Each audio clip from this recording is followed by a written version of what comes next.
Am I close here? We're live. All right, Nikko, out here in Tyler, Texas. First of all, beautiful day. How you feeling today? Feeling great. I was just over at the other course where they're doing the amateur tournament over at the church. They're letting people stay over there. So I just woke up on the disc golf course. I got to exchange some good talks with some of the players over there, and it's been a good morning so far. First national tour since 2019. What's it like to see the national tour status back in action? I mean, it's awesome. I feel like every single tournament is just as big as the next one to me. So it feels like another walk in the park. But as far as like keeping the national tour going through all the COVID crisis and everything, we're all just grateful to be out here. I think that we can do our job still and everything like that. We're just stoked, man. The weather's nice. Texas people are great. Course looks well prepared to host professionals. Some tight lines. We're happy to be out here, man. What has the preparation been like for the Dogwood course? Something that not too many people on the elite tour have seen. Honestly, it was something special to be out here after I think it was 10 years or so since the last time I've played this course. I got my name on the trophy maybe like the first or second year they even had a tournament out here. So they did a lot of work on the course since then, but this course is very much different than any other course, even in the country. I feel like it's like a true chess match out there. The best players in the world are going to hit trees on this course. It's just you're going 500-600 feet through tight fairways, and you're trying to navigate the disc on a very tight line. So I think it's going to be about scrambling and making your putts for par and take the birdies when they come out here, but mostly just try to keep it in the middle and keep it in play. Adding a new course to the tour, what is that? Does that add some excitement for you, or kind of level the playing field? I know you've seen it before, but all the time. I mean, I feel like disc golf is my purpose in life, and I find a lot of enjoyment, and a lot of who I am is defined by disc golf. So I'm happy to be out here, and I get to see my friends and meet some new people, and it's just a good feeling. At the end of this weekend, what will the winner have accomplished after 3 rounds on Dogwoods? What's it going to take over 3 straight days of that track? Whoever wins will definitely feel like the most deserving to come out on top on this track. It's gonna test your abilities in every single way, your mental, your physical preparation, how well you know your discs, how well you know these tight lines. So it's gonna be a chess match. It's gonna be a long course. It's gonna definitely test all of your shots. You're gonna have to throw sidearms. You're gonna have to throw rollers. I think the most well-rounded player will likely win out here. A lot has been made about the sign on hole 1. Is that justifiable? Like with the warning on that this is an upper level course, like you might want to. Yeah, I've seen that posted a few times over the week. It is. It's definitely a top level professional course. It's not made specifically for amateur players, because you have true par 4s out here where if you take a par or a birdie on the course, you threw a couple really nice shots. So I don't feel like it's going to be a luck fest out here. Of course, you're going to get some plinko to the left, plinko to the right. You're going to miss the fairway completely and kick back in the middle. There's just going to be a lot of scrambling out here by everybody. Any specific hole that you can think of that's going to offer some scoring separation? All of them. I think you can take a 2, 3, 4-stroke swing. There's going to be separator holes, but there's not really like one in particular that sticks out to me. I gotcha. You talked about it a little bit, but walking up 18 and seeing your name on that graveyard, so to say, what does that mean to you? To see that that's a decade ago that you got the win, your name's there forever. It's a special feeling just to know that I have been here before. I feel comfortable on the disc golf course right now. I feel like I'm still in a good place mentally, even though I didn't play my best disc golf the previous week following my big win in Waco. I'm still grateful. I'm excited to be playing professional disc golf against some amazing players. So I mean, any win doesn't go unnoticed this year in 2021. I feel like it's getting harder and harder to compete at the top level of all sports, and disc golf is a growing sport, so we continue to see new faces and new talents that are popping up left and right. Yeah, big field today. Everybody, the top of the top, and then like you said, a bunch of new faces too. It is. It is. It's an exciting time to play disc golf. I mean, 2021, you could see the excitement by the spectators, the people that you meet at the disc golf course. It's interesting. Someone just told me a story. This guy walks up to me this morning. I get out of the van, and he's like, "Hey, do you remember me?" And I'm kind of looking at him, he's got this certain look in his eyes. He's kind of got like green eyes, so I'm looking at him trying to like, I hardly remember. You look somewhat recognizable, but he told me a story like 10 years ago where I met this kid in the parking lot. He was 11 years old. He's like, you remember this, man? And I'm like, I want to remember it really badly. I've just met so many people, but it was nice to share that connection with him for a few minutes. And he just, told me the story about how we met, and I signed a disc for him 10 years ago. And, it's kind of like you said, it's been about 10 years since I've been back here. It's just, I feel like I'm a part of disc golf, man. I've been doing this a very long time, and I'm more excited than I ever have been just to stay competing at a high level and to feel good about myself. I'm excited, man. Nice. Wrapping up the Texas Swing, what are some things, early in the season that you're working on that you're going to continue to work on, at this point in the year?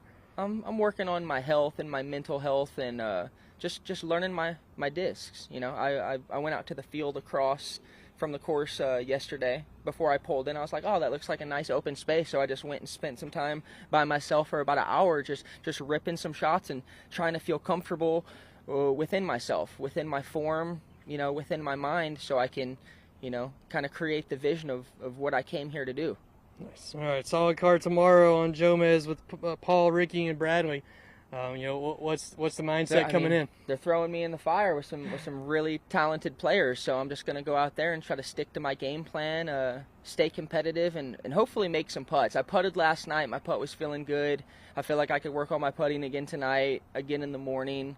I decided to not play today. I played quite a bit of disc golf. My body was telling me to just kind of like let it rest today, and I'm about to set up my booth and do some vending for the first time this year. So that's really exciting for me to kind of showcase what Flight Club is and my representation of the company I've been building. All right, cool.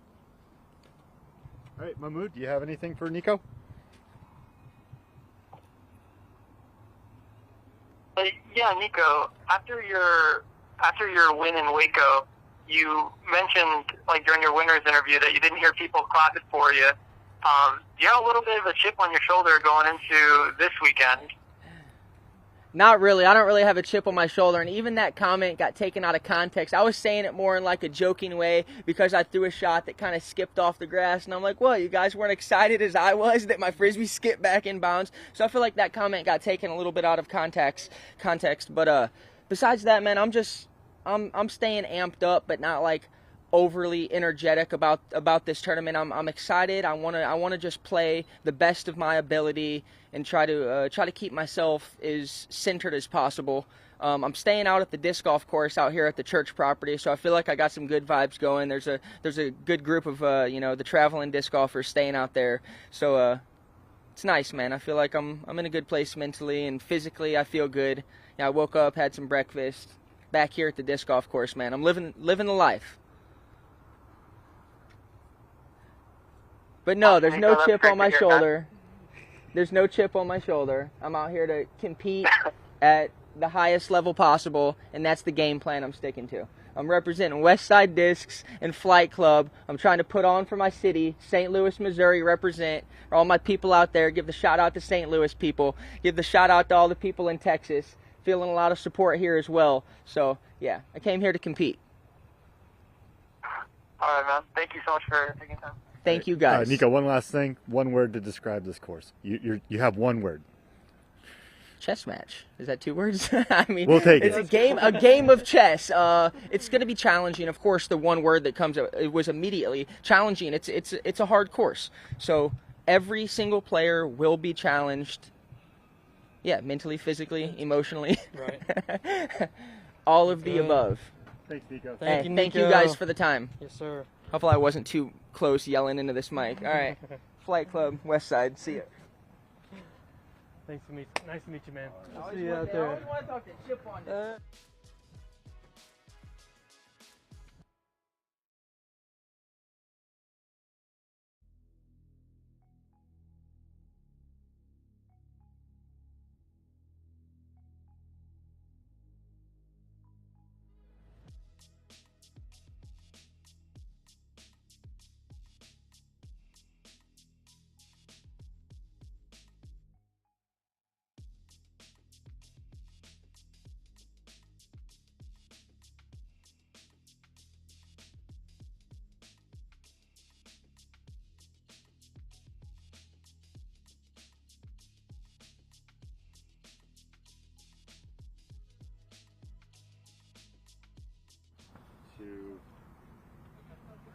Kona, we're out here at Tyler, Texas. The National Tour return. Beautiful day. Just first of all, how you feeling?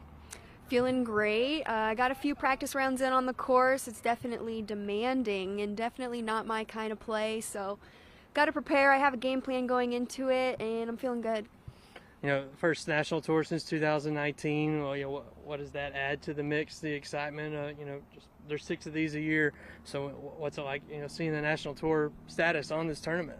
Gosh, I mean, it feels good to see an NT again. It's, you know, like you said, it's been a year. Colton and I talked about that recently. Just, you know, what is an NT even like anymore? We haven't, you know, been to one in a while. So, you know, I'm just excited to, you know, have the NTs back again and hopefully, you know, the majors and everything. And, I mean, considering where we were last year, this is huge, you know, exciting. Yeah, you know, talk about a little bit about Dogwood. It's a course that not too many people have seen, you know, fresh to the professional level. What was your first impression? I know you talked about it a little bit, but, you know, first thoughts on Dogwood. So walking up to hole 1 and seeing that sign, the warning sign was definitely worrisome. This is our first time in Tyler, Texas. So, you know, first time seeing the area, first time seeing the course.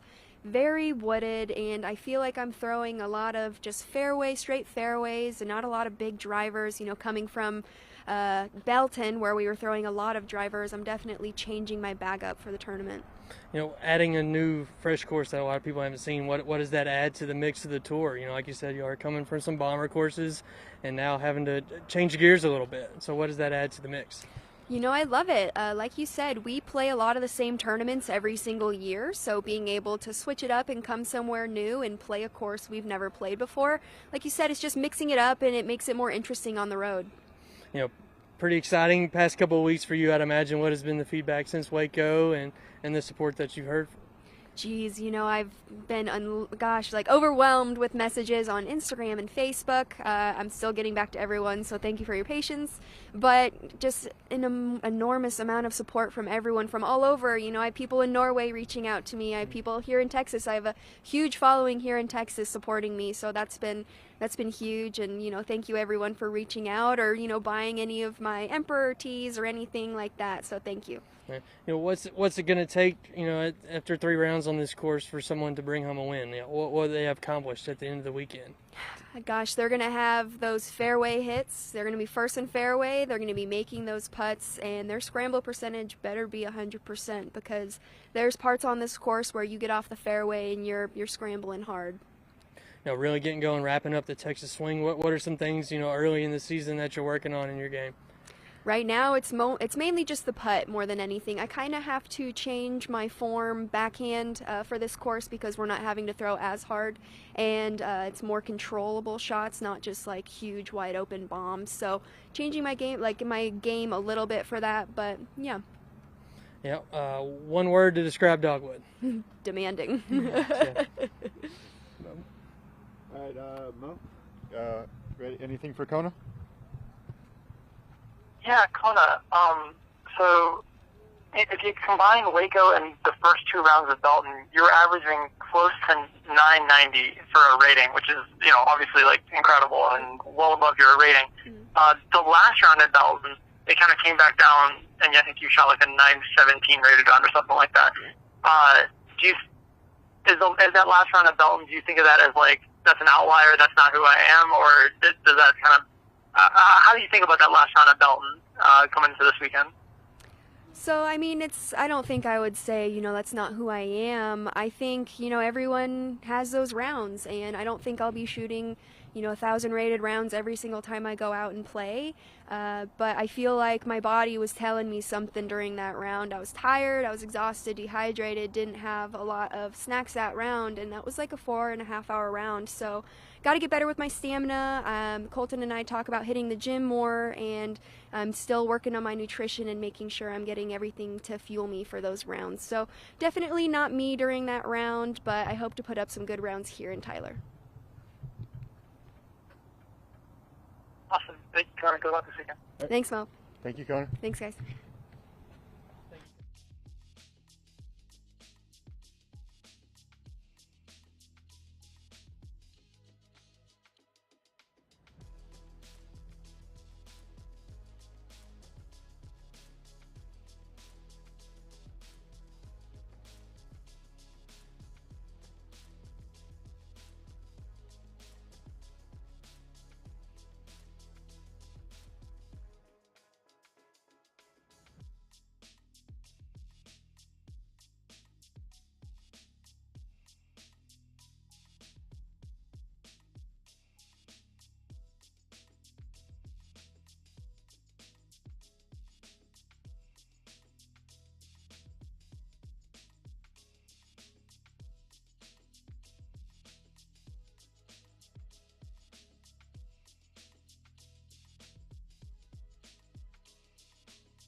All right, Eagle, out in Tyler, Texas. Beautiful day. Just start off with the easy one. How you feeling today?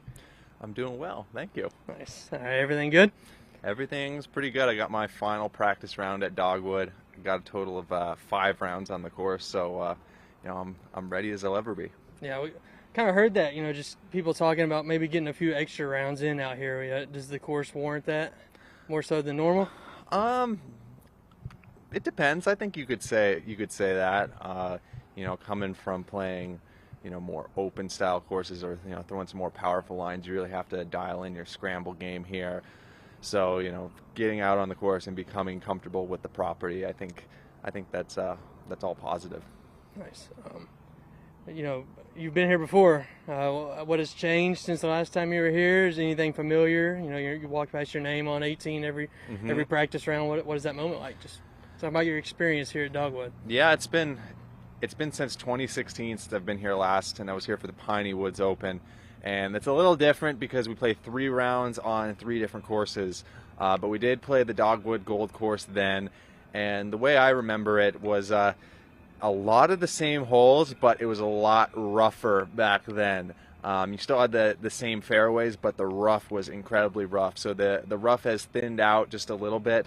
And, they tweaked maybe a few things. They actually made I think the par got lowered because some of the pars were a little softer. Like a par 4 was a par 5. But it's familiar. It's familiar. So I know what I'm getting myself into. I kind of remember the lines I was throwing from back when I played it in 2016. So I'm excited to play it for the NT. Right. You're a small handful that have played it before, but to a lot of the players it is new and fresh. So what does adding a new course to the mix add to the tour? I like it. I really enjoy going to a new place. I feel like the last couple of years the tour has kind of gone to the same places a lot, and now that we're in a new course, it's refreshing. You get to meet some new people, have a new experience, and I think that's incredible because once you become I'm not gonna say I'm a tour veteran yet, but I'm knocking on that door. Going to the same places every week, every month, kind of gets old. So it's refreshing being in Tyler right now. Yeah. What does it take out there? 3 rounds of it. What's it gonna take to pull a win here for anybody? It's gonna take a little bit of luck, but mostly skill. You're gonna want some breaks going your way just to keep a smile on your face and keep the morale high, but scrambling well, making putts, and throwing clean drives off the tee, and not being mentally affected when something doesn't go your way. I think the word mental has been used a lot, over the course of this week as people are getting ready. Is a mental challenge for sure. Short memory, kind of thing. Yes, exactly. Gotcha. All right. National Tour, first one since 2019. What does it mean to see that title of the National Tour back in action?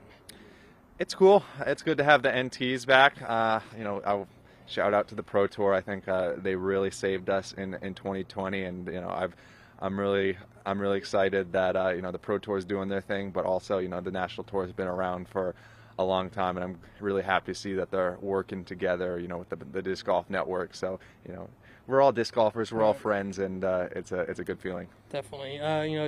Didn't play in Belton, so what past couple weeks, just taking it off, resting, relaxing, back. I was resting. Shout out to Jesse. I'm borrowing his cart for this weekend. I had to borrow a cart from a local in Waco back for the Waco event.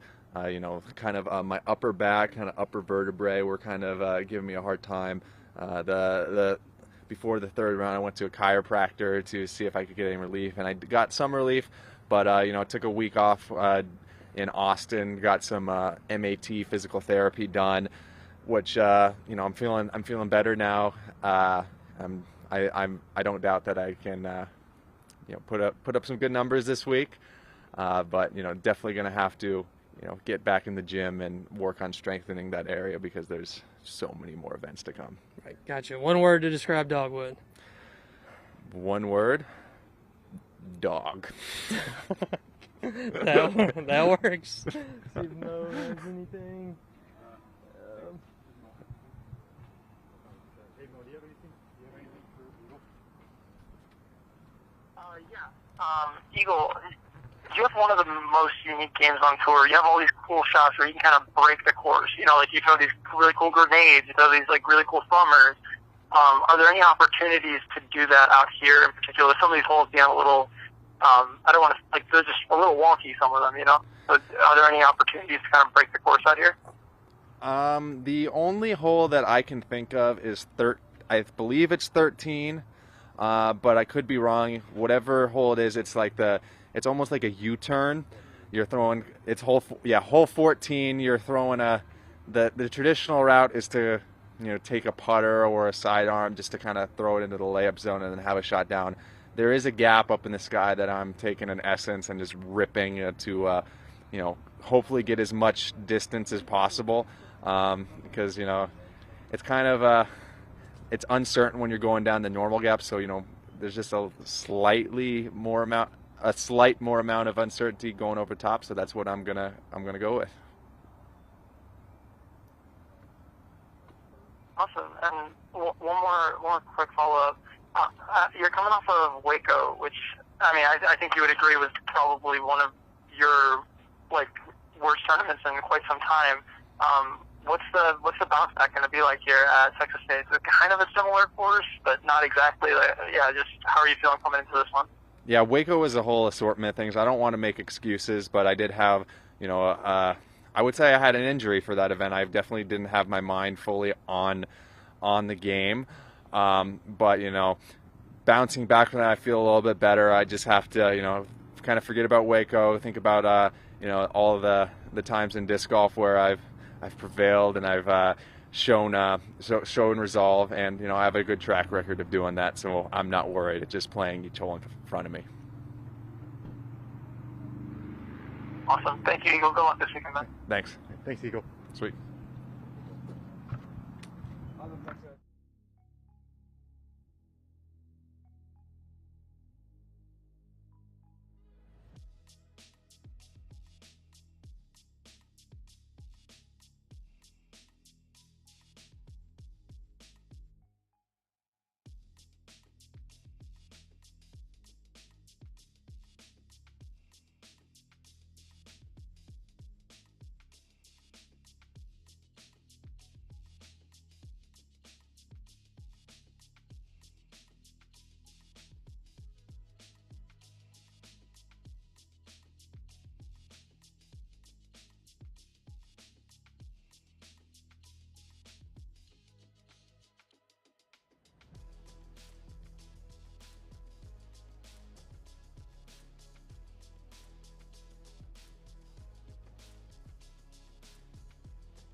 All right, Matt. Easy one right out of the gate. You know, beautiful day over here. How you feeling?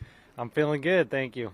All right. You know, talk to us about Dogwood. You know, what do you see out there? What do you expect? What's it going to take? You know, Dogwood is probably comparable to a walking trail through the woods. So it's definitely going to take, you know, a high level of concentration to get through it cleanly. You know, it's not like an open course where you might not need that level of, you know, commitment that you do in the woods. So yeah, mental and physical has been used to describe like what you need this week. So what's the big key on the mental side of it? You know, the trees are out there, more than likely going to find one. How big is flushing in and moving on as a part of the game plan? It's pretty much the big part of the game plan this weekend is just, you know, focusing on getting the distance that you need to stay away from the bad numbers out there. It's really easy to let an extra tree kick, you know, add a stroke or two to your round out there, and strokes are huge there. I feel like one stroke on Dogwood is comparable to 3 on an open course, so really important to just make sure you're in it the whole way and not giving up any shots too easily. And the physical, you know, game side of it, what kind of shots do you need to navigate it? You know, it's not like your typical wooded course of this distance where, you know, you want to power as far as you can. At Dogwood, it takes a little more of landing zones and being really precise. So I think we'll see more of people disking down and throwing fairway drivers where you'd expect them to throw driver. And I think you'll see those people finding more success. You got to talk about putting too. So, you know, circle 1, circle 2, how crucial is it on a track like that once you finally can get there? Yeah, you know, if you're having a great round, you might not necessarily need to make a lot of putts, but on a course like Dogwood, if you're going to consistently shoot close to 54 in 3 rounds, it's going to take making a lot of putts because you're not going to be able to get to the basket cleanly for multiple rounds. You might get away with it for 1 round, but for a 3-weekend event to stay in it, you're going to be needing to make big putts. Nice. Any course, you know, that comes to mind that you could compare it to that people are a little more familiar with? On tour, I think the closest thing you could compare it to would be the back 9 of the Beast, you know, which we just played most recently. I think that'll be the closest thing. Gotcha. You know, debuting in a way a new course on tour, what does that add to the mix? You know, where not a lot of people have seen it, and it kind of levels the playing field a little bit. So just, you know, getting a new course that y'all haven't seen before, what does that do to it? For me, talking with people, I think it opens up the debate of, you know, what makes a good disc golf course and the 2 sides of the game, which there really are 2 different games. There's the open courses and then there's the tightly wooded courses. So hopefully this will help, you know, help people realize that and make that a conversation piece going forward. Nice. You know, first national tour since 2019. You know, what does it mean to see the national tour status back in the mix along with the pro tour? And it means a lot to me. You know, like you said, I haven't played one since I won Delaware, and I've had to overcome a couple things since then to get back on tour and playing competitively, and so it's been a journey for me, but I was ecstatic when I found out we were playing Dogwood and I'd have a chance to come back to the national tour scene on a course like this where it favors my game and my game plan, so I'm looking forward to it a lot. Right. You know, we're still like midway through March. It seems like this, you know, the season's just getting going. So, you know, what are some things that you're working on, you know, in your personal game, you know, at this point in the stage? Well, I feel like towards the end of last season, you know, I spent my first off season up in New England playing a lot of heavily wooded courses and getting my game to the point where I could compete on a course like this.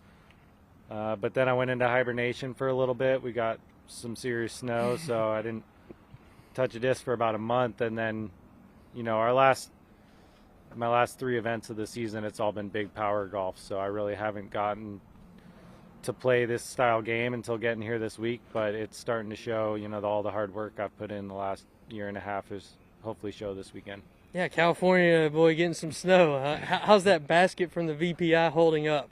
It's doing pretty good. I mean, luckily those the bars on there are easy to manipulate, you know, and put the basket back together after a snowstorm. Nice. All right, last one. One word to describe Dogwood. What would it be?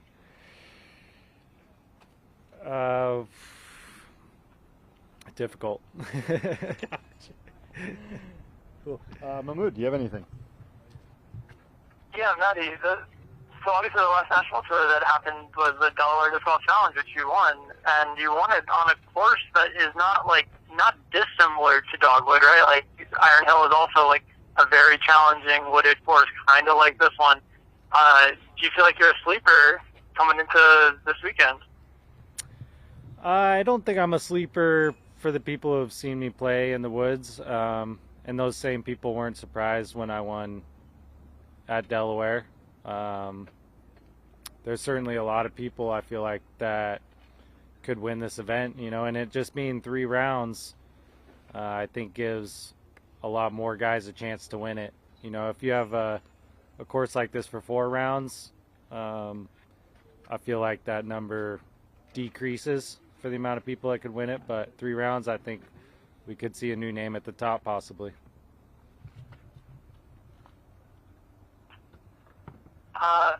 Yeah, definitely. I mean, it's going to be exciting this weekend and all the variety of names up the top. One follow-up question that's not related to this tournament. UDisc has been doing the strokes gained putting statistic this year. They just added that to the kind of database of stats that they have. And you're number 1 in that statistic. I know you take a lot of pride in your putting. How cool is it to kind of see it, like, statistically verified that you are getting the most strokes from anyone in the field out of your putting? It means so much to me. It really means the world to me. Since I first started playing disc golf, I just wanted to be a really good putter, and to see that kind of come into fruition now, it's just, and I think it comes with age too. I'm 32 now, so I think the older I get, I'm able to appreciate that more. And I think it just couldn't come at a better time for me. So I'm really excited. Awesome, man. And one last question. Do you have any words for Andrew Fish, who is the 2-time defending Warwick Open champion? Because I know you're coming for that title this year. Yeah, I'm planning on playing that event, and I think Steve Brinster and Cutler have probably Brinster at the top, or have Fish at the top of their list. So I know he's the guy to beat out there. I'm looking forward to it. Awesome. Thanks, Matt. Appreciate you. Yep, thank you. Thanks, man.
All right, Greg. Start with an easy one. Just day before the tournament.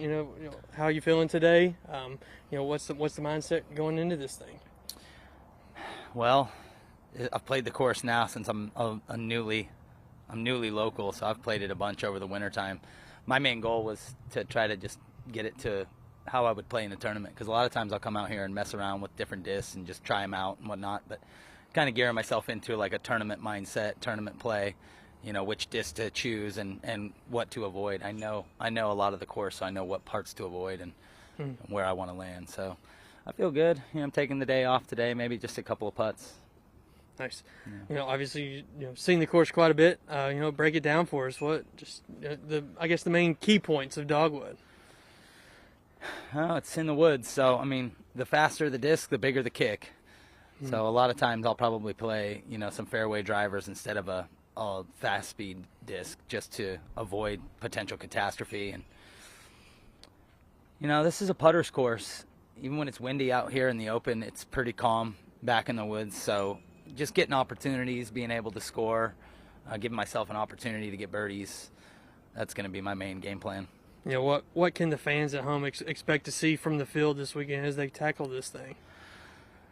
I don't think the scores are going to be as low as last weekend, that's for sure. I think somebody could break the course record. I believe Brad Williams has it at 51.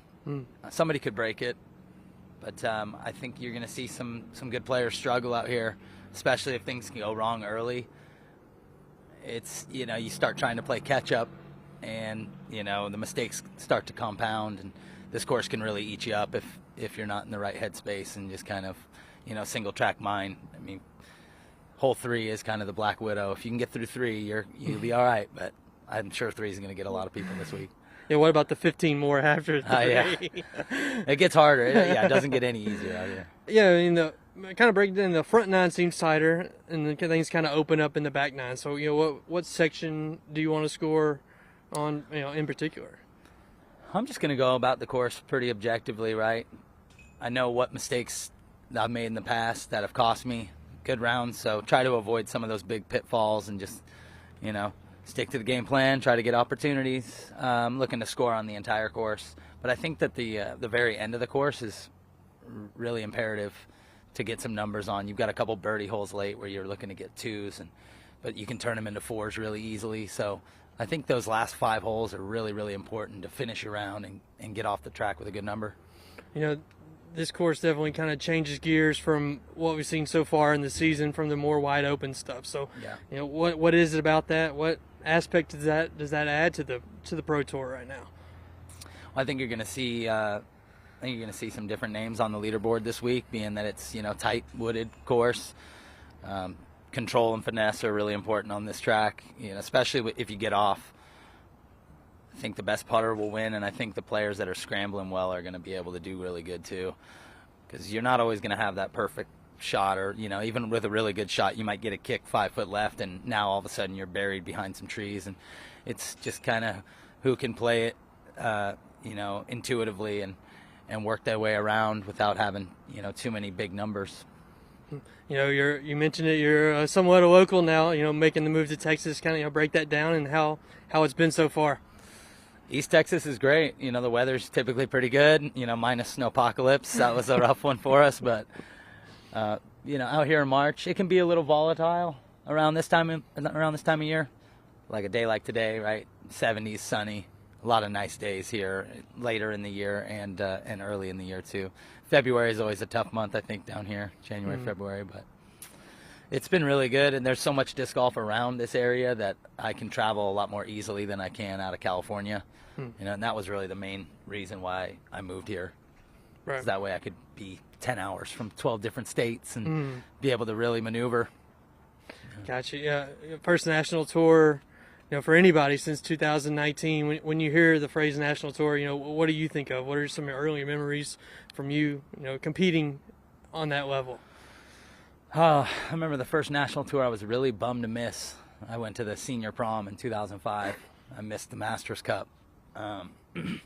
Obviously, I won the Masters Cup in 2009. That was a good one with the roller ace and battling Nate Doss on his birthday. He hit an ace later. It's a pretty legendary game. I think I played probably close to 60 national tours. This is going to be the first one I've ever slept in my own bed, so I'm really stoked on that. Like, kind of surreal. Yeah. It's like right in the backyard. So right. we're What was that like? Just waking up, you're about 20, 30 minutes away? Yeah, about 25 minutes away, and just it's cool that you have all the touring crew here, and I'm driving in like, wait, I'm not on tour. I'm at my house. So it's kind of fun. Nice. All right. Let's see. One word to describe Dogwood and wrap it up. Thorny. I actually laid out a course out here at Lindsay Park, because you have the 3 wooded courses. You have Dogwood, Hickory, and Cedar. I laid out something similar to the combo course out here that the Masters are playing in some of the other divisions, but I called it the Thorn. Obviously, it's the Rose City, so I feel like, nice. But Dogwood can be a little thorny. It can get a little pokey in there. You find yourself in the wrong spot. It's not so nice. Yeah, but we're gonna have fun this week. Mahmood, what do you got? Yeah, Greg. First of all, how you doing, man? Good. Good to talk to you again. And I'm just wondering, are you feeling any? Because I know Paige has talked about this, how like it's almost harder to play like a course that you're used to in a big tournament, because you know all the lines, you know all the ones you're supposed to birdie. Like, is it a little bit more difficult playing a course now that you're familiar with it on this big stage with all these great players? Yeah, there's a certain aspect of, right, I know what I'm supposed to do. My main thing will just kind of be to keep my head together when things maybe don't go right, because it's such a tough course that inevitably something will go wrong. I'm not too concerned about the players. I mean, I know how to play. I know what they're capable of. I know what I'm capable of. But there is a little bit of extra added pressure with it being the home course. But I'm just trying to hit the pressure release valve this week and come out, have fun, throw free, and really just enjoy it. It's nice to have, fellow players in town that are staying at my place, and it's cool to be able to host. So. Yeah, definitely. Who's staying at your place? What was that? I think you asked who's staying at your place. Oh, I've got Matt Bell and his lady Jeanne, and then I've also got the Gatekeeper Media guys over there. They're going to be doing post-production coverage over at my place. So, it's the first time I've really got to host people. I've been hosted in so many different towns and places. It kind of feels cool to be on the other end of that. Awesome. Yeah, that's a cool way to give back, give back to the community. One last thing before I let you go. You have one of the most versatile, unique sidearms on tour. You can throw the pop-off. You can throw the, any kind of shot with that sidearm. How valuable is that going to be out here with all the tricky lines where it's not exactly a hyzer, but it's going left or it's going right to left. It's not exactly a sidearm, but it's going left to right. How versatile and useful is that going to be out here? Yeah, that's going to be really important, especially on a few holes. You've got the new position on hole 8, which is a very tough line to hit, even with a good forehand. You've got to have a late bend. So you're not only being able to know it's just, picking the shape that you want. Again, the kicks can be so bad out here. Sometimes it might be smart to play a backhand unless you have that supreme sidearm. So there's going to be a couple spots that I'm picking and choosing, and almost like a game time decision. If I'm feeling it, I'm going to go for it. If I'm not, I'll probably lay it down with a backhand. And like I said, I'm going to be playing a lot of fairways out here. Main thing is to just keep it on the fairway and try to get out of here with some good numbers. I mean, the double bogeys roll up quick out here, so try to avoid them at all costs. The forehand always helps that, no matter where I am. Awesome, Greg. Thanks, man. Good luck this weekend. Awesome. Thank you, Mahmood. Thanks, Greg. Yep, for sure, you guys. Have a good week. Good luck this weekend. Thanks, man. Yep, one shot at a time, I played.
Hey, out here in Tyler, beautiful day, day before the tournament. You know, what's your mindset right now? How are you feeling? Today I'm just taking the day off, might do some field work and go putt, but other than that, I'm feeling great going into the tournament, so don't want to make today hard or anything. So. Nice. Your first time here at Dogwood, you know, what was your first impression of the course? I honestly love it. There are a couple holes that could be changed, but I think overall it reminds me of Wisconsin golf, and I love it out here. Does it feel like got the home aspect going? Definitely, yes. You know, just coming off, you know, the bigger wide open courses that y'all have played so far, you know, how do you think this is going to, you know, mix things up a little bit? It's definitely going to change a lot of things just because, you know, the last 4 tournaments are all wide open bombs. You're going to see a lot different people at the top and making a run for it. Nice. You know, what is the biggest challenge out there? Biggest challenge is not you have to be okay with taking a bogey out here. If you're not okay with that, if you can't succeed to the hole, then you're going to have a lot of trouble. Right. A lot of the players have talked about it, you know, a mental and physical grind. So how big is it, the game, you know, in between the ears, so to say, you know, this weekend? I think mentally it's tough, but I think physically it's going to be all right. Yeah, I'm feeling good, and yeah. How many practice rounds you got out there? I have 2 in. Okay. Is that enough, or you feel good with that? Yeah, I feel great with it. These last couple of weeks I've been, I think, 5 tournaments in a row now, so took it a little easier this practice, and feeling great. Yeah. And what would you say is, you know, might surprise some people this weekend from this tournament, you know, from the FPO field and from playing this course? I think you're going to see a lot of scores that are closer together because this course is really tough, and we're going to see a huge battle between everyone on top. Nice. You know, wrapping up this Texas swing, it seems like we already played a lot of golf in 2021. So, you know, what are some things that you've been working on in your game, you know, early on in the season, and what are some things you need to improve on or want to improve on? I'm working on my power pocket right now. It's a little lacking, so we have to fix that, but then just keeping up with putts and just keeping a strong mentality. You know, on Sunday when it wraps up, what's one thing that you want to say you've accomplished out here? Just playing confident and shooting the best I can. Gotcha. One word to describe Dogwood. Amazing. Amazing, nice. All right, Mahmood, what do you got? Yeah, Hailey, just, if I haven't been there, obviously, but I'm looking at all the hole flyovers, and the course kind of reminds me, I know you said Wisconsin, it also kind of reminds me a little bit of Hornets Nest. Do you feel like that's at all accurate? And if it is at all accurate, does that make you, you know, a little more confident? Because last time we were at Hornets Nest, you did something pretty cool. So I do agree, it does seem a lot like Hornets Nest. There's just a lot more tricky holes out here. I feel like Hornets Nest is pretty straightforward, and this one is a lot more 2 shots and then approach. I definitely feel more confident going into this week because of the woods, and it reminds me home golf, so I'm going to play confident then. Yeah, for sure. Yeah, all those, like, thick woods in Wisconsin and Illinois definitely kind of looks like that. The Texas swing hasn't been, like, the best for you. I know you probably haven't played up to your expectations. What are you going to do this weekend to kind of finish on a strong note, even though Waco and Belton probably didn't go as great as you planned? Yeah, this weekend I'm just going to take it hole by hole, and whatever happens, it happens. Leave it on the last hole. Just keep moving forward. Yeah, for sure. Yeah, that's all I got. Thank you, Hailey. Good luck. Thank you. Thank you, Hailey. All set. Thank you, Hailey. Appreciate it.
All right, Bradley, going to Texas State Championships. How do you feel?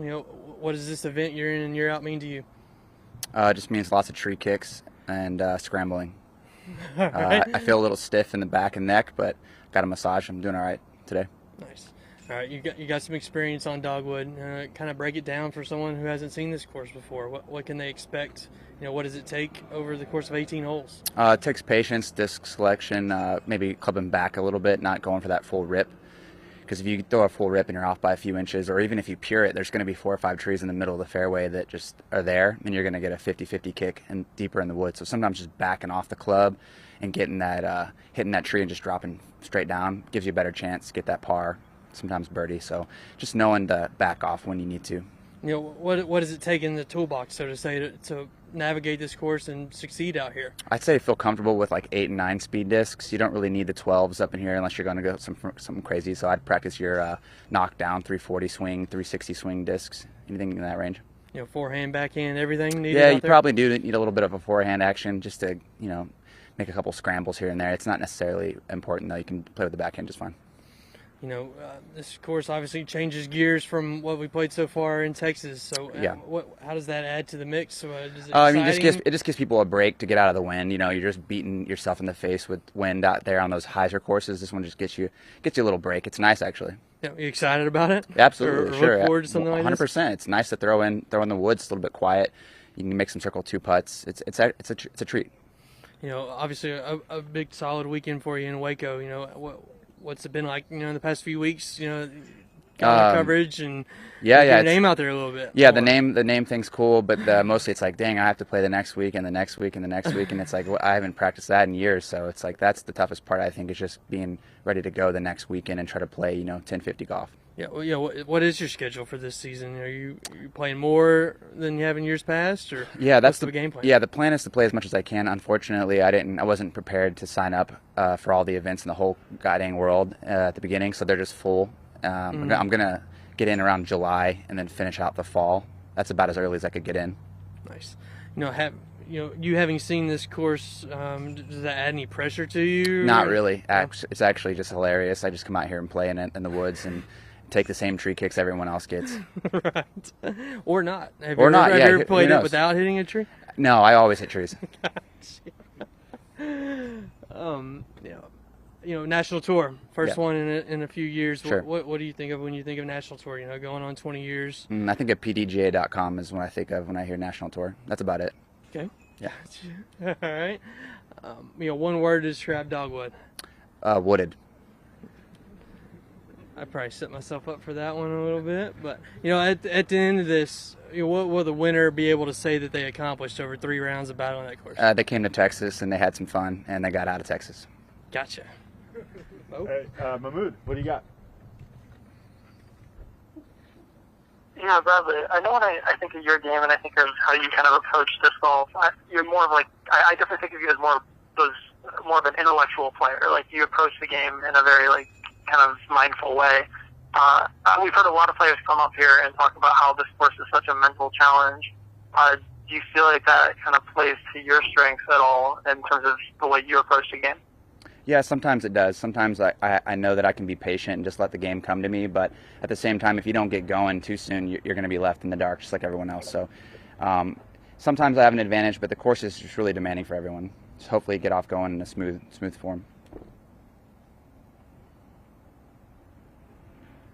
Yeah, definitely. And, speaking of smooth, I don't think there's a lot of players much smoother than you in terms of just, how it looks effortless when you're throwing out there. This course, the same players that are talking about this being mentally challenging have also talked about being a physical challenge because you're going to be scrambling a lot and doing all kinds of weird stuff in the woods where you're kind of reaching out and straddling and all that stuff.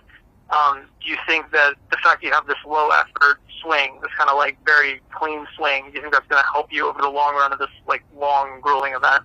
Yeah, absolutely. I think some of the lines out there are a little bit different than people are used to throwing, and I kind of experiment a lot in the field in my training. So I'm not left out in the dark out there. It's not a guessing game so much. I have kind of the tools in the shed for this course, which some players just have the basics. the big hyzer shot or the big forehand. So I have a little bit of everything. So this course is.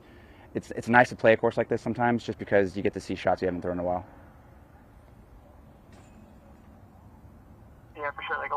interesting Mako 3 shots, I'm guessing, come out of you this weekend.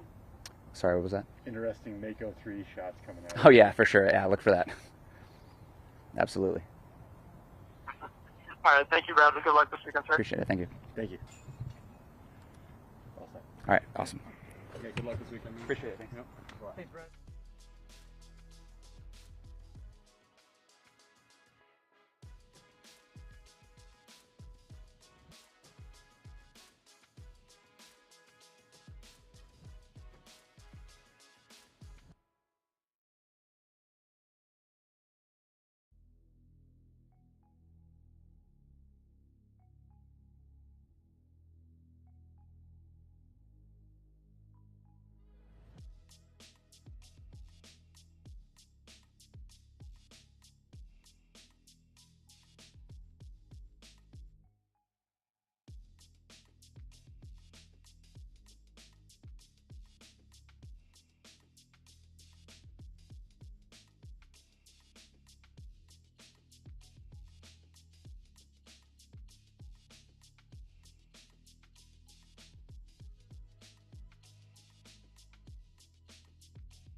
Hi, Maria. How are you? Hi. We have a beautiful day out here. Just tell us, how you spending the day before the tournament. Just hanging out with people I haven't seen in a while, enjoying the beautiful weather we have out here. I'm excited it's not raining right now. Yeah, for sure. Tell us a little bit about your disc golf history, where you're from, and just kind of introduce yourself. Okay, I'm from Rowlett, Texas. My home course is Harry Myers. It's a good home course. Definitely. And yeah, I think I've been playing for about maybe 6 years now. But I'm just now starting to get into disc golf again. Nice. Full force. Are you gonna be you planning on touring or hitting the road more this year? What's the plan? Yeah, I kind of made up my mind about that last night actually. Okay. Yeah, so I'm kind of throwing myself into disc golf right now. Nice. Yeah. What went into that process to decide to jump in? I don't know. Everyone around me was kind of telling me I should do it, and I was like, maybe you guys are right. So. And my dad was pretty supportive, so that's always nice. That helps the cause. Yeah, too. always. For sure. Yeah. All right. Well, Dogwood in Lindsay Park, you've been here before and played these courses? Yeah, I've actually played, not Texas State's, because Texas State's hasn't always been at this course, but I played Piney Woods a lot. And this course is actually such a detriment to my game, or it was, and I haven't played it in maybe a year or two, and I came back out here the other day and it was just so fun, so I'm really excited. Yeah, what was the difference? Obviously your game has grown. I think it was just my game, when you're playing good you have a lot more fun, so I think that's kind of what it was. You've grown up in this Texas scene, so describe to people about what Texas State's means, as it bounces around the state every year. Different locations, different places. Yeah, I think the last time I played Texas State, it was in Houston. I forgot what the course was called, but it was super fun. I think it's cool that Texas State kind of moves around, because you get to experience new courses. But I think Dogwood is such a cool one because you don't see woods in Texas a lot, and so I think it's exciting to see that, and it's fun to play. Yeah, definitely. You got a loaded FPO field, obviously. Yeah.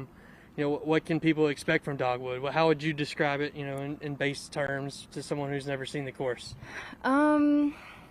Hit your lines, definitely. But unlike, I think, a lot of wooded courses I've played, the gaps are there, there's a couple holes where they're a little janky, but, every course has those. So it's a good course. I like it. I'm excited to play.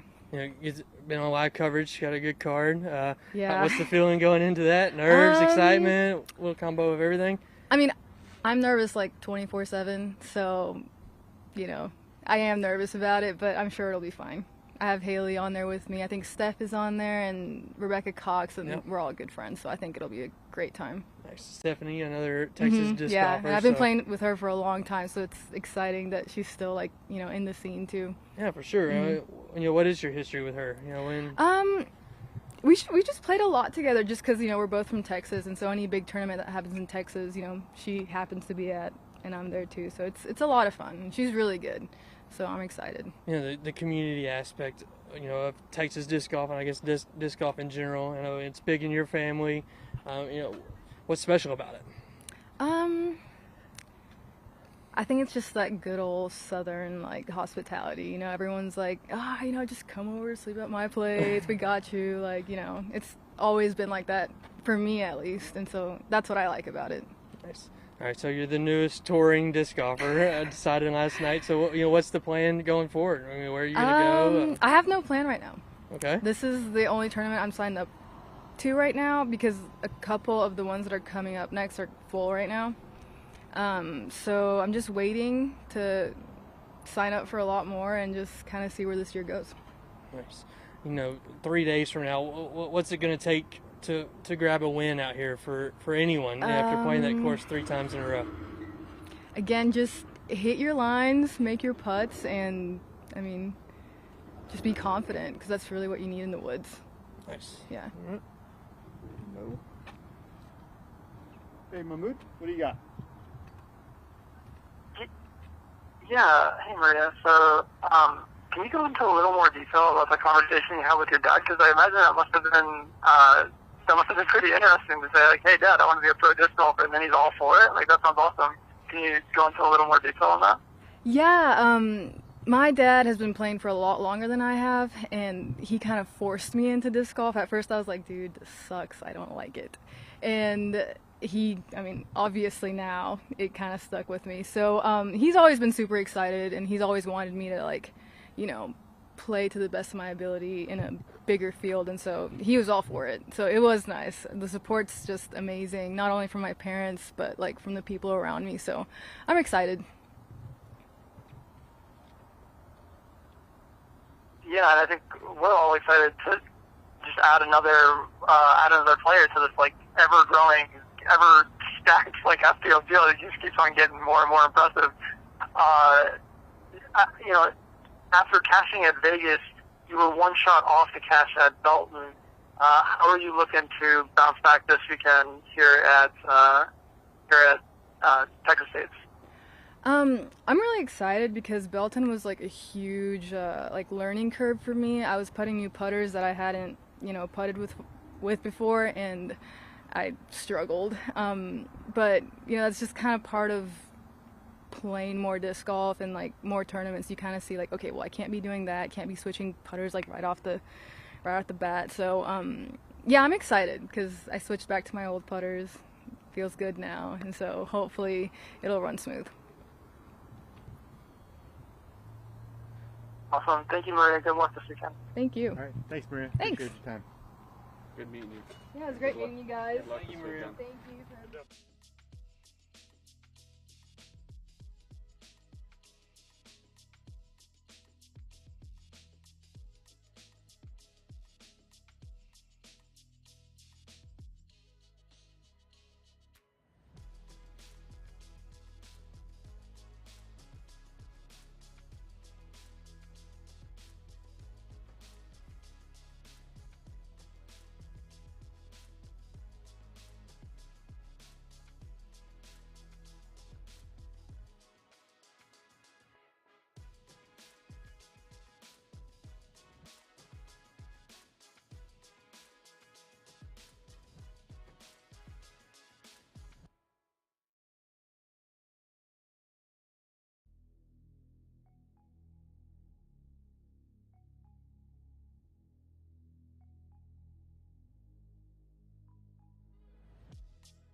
day before the tournament. Just how you feeling? You know, what's on the game plan today? Feeling good. Just finished up a practice round. I actually wasn't going to play another one. There's just so much poison ivy out on that course. I was just going to skip out, but found a nice pair of pants to get out there, some baby blue ones that I didn't know I had. So got out there and stayed out of that a little bit, and yeah, it feels good. A little bit windier today. I wasn't expecting that.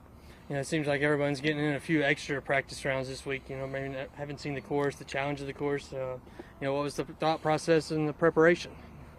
Mainly that, kind of try to find out where I want to be, where I want to kind of stand and stuff. Some of these benches have it all over, so just kind of trying to stay away from that because it's a long year and that kind of sucks having. But yeah, extremely wooded course. Some of them I feel like are just right there. Here's the basket, throw to it. Some are a little bit trickier where you got to try to find the landing spot and try to get there any way possible.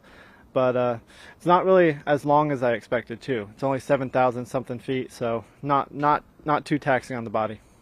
You know, after the start to the season, definitely a different looking course than what y'all have seen so far. I mean, what is the process like in changing gears and you know, disking down to a smaller, heavily wooded course?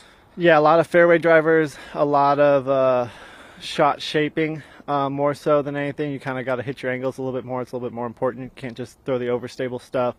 And then there's going to be a lot of scrambling. So trying to work on your standstill forehand, standstill, patent pending shots and things like that, and just kind of try to figure out which ones you really need to attack, which ones you kind of got to play a little bit safer, make sure you don't go in the rough. So just kind of getting those dialed in, and then scoring on some of the easier ones. There's some gimmies out there that you really want to get. Like crucial. Yeah. Yep, exactly. You know, a new course that a bulk of the field hasn't seen. What does that add to the mix of the tour right now? You know, does it level the playing field a little bit, or what's it like just seeing a new course? I think we're kind of used to that now. I think there's courses being added, courses going, and this is actually the first true wooded course for the tour. You know, I think a lot of people have actually gone home and played some other tournaments around their area that are probably similar to this kind of style, this wooded golf. So I don't think it's a real curveball in there for us. I think we're ready for it, and it is kind of a little bit easier, like I said, on the body. So it kind of, we're not out there stressing. People are getting 2-3 rounds in a day on this one. Mm-hmm. But I think actually one sneaky thing about this course is it's not really grass, it's all sand. Everything's just sand and poison ivy. So you kind of gotta battle that. Yep. Any course that came to your mind when you first saw this? Oh yeah, comparable. Yeah, it's like a smaller version of W.R. Jackson. I think a lot of people have referred to it as that. It's just a smaller version of that. Similar, like the ground is really sandy, a lot of pine trees. And a lot of shots are similar to that, but a little bit smaller gaps. Yeah, the past 2-3 weeks for you have been pretty wild, I imagine, with the Paul McBeth Foundation. So talk about that and just getting that launched and getting it out there, and what has been the reception over the past few weeks. Yeah, the foundation's incredible. I mean, we've been working on it for months, dating back to last year, and getting things rolling and getting things in place, and finally being able to announce that is incredible. I've been filming a lot of videos here this week and doing a lot of pieces for our announcements on where we're going to do our first projects and our second projects and who's on board and stuff like that. So it's been incredible, very, very humbling for me, because it's finally like a time that I can give back more than just playing and entertaining and doing things like that. So yeah, I'm really excited for it, but the one word I've been using a lot is sustainability. We need to find places where we can take disc golf, whether it's installing baskets or just getting what the needs that they need, but we have to find places that are sustainable, not just putting a course in and hoping it works, because we don't want to just put baskets in some country and it just nothing ever happens. We want it to be able to self-sustain and find places where the community can come together and jump on disc golf, and hopefully it's a positive thing for their areas. Yeah, and make a commitment, a substantial commitment to these places. So, exactly. I think I heard in an interview when you were talking about it that this was in a notebook of yours, or just was that note like a journal or just random notes that you were writing down, and just to see it go from pen and paper to fruition and being a real thing that you're seeing take off. Yeah. What does that mean for you? I mean, it means so much. When I started touring back in like the 2008, 2009, 2011, 12, especially those years, I would just like kind of write down all my goals, my plans, and projects that I want to do in the future, and I wrote it all down, and then I found this notebook when we were moving into our new house, and just kind of opening it up and seeing like now I'm actually making these things happen. Like I wasn't looking at that every day, but I wrote them down, and now I found that notebook, and I made an Instagram post about it. Just like write these things down. Like when something like a goal you have, just write it down. You don't have to look at it every day. Some people like to pin it up, but like just if it's something you really want, you're gonna keep going for it, even if you don't have the reminder every day. So yeah, to see that it was named the Paul McBeth Foundation back then too when I wrote it down, and to have the people on board that they wanted the Paul McBeth Foundation. I was actually thinking a different name and trying to find some ideas, but they're like, this is what's going to be most impactful, and we rolled with it. So just like the foundation and some other things of being like a world champ and just all these other goals in mind, and even like future contracts, I wrote those down before I had a world title, that this is what I want to get to, and to have that happen this year as well. So just writing things down is very important. Nice, awesome. Shifting gears back to the golf a little bit, obviously a big showdown last week in Belton, which you talked about, I think on an Instagram post. What was that like? Battling with Ricky. I know y'all have done it so many times before, but just another pretty solid chapter. Yeah, definitely. I mean, Ricky and I have been battling for going on a decade now. It's 10 years is a long time. So we've been doing it for so many years now, and we've had our struggles. We had our battles against each other. We've had our battles with our injuries. He's getting over the Lyme disease, I'm getting over this ankle issue, and I feel like we're both back and competing. Like we ran away from the field, and that's what we used to do week in and week out. And we've had a little bit of a lull with our own personal issues, and then COVID coming on, and then now we're finally getting back to it. We had a gallery that last week. I mean, it wasn't a gallery, but it was like we had a good sized crowd of a lot of Texans out there. So it was just great to have that feeling of us being back physically, our games being back, and then having a crowd back. It was just so many things coming together, and we just put on a show. And I mean, I learned a lot that I need to work on, because it's been over a year since I've had that kind of situation where we were battling that tight. We had a crowd, we had people cheering for both sides, and I learned so much from that, and I'm looking forward to it opening back up and us being able to do that again, week in and week out, and just being up top and having battles like that over and over. It's like the perfect storm of competition, and it just finally kind of felt normal. Here we are, almost probably exactly a year out from everything shutting down, and just starting to see a little bit of normalcy come back in.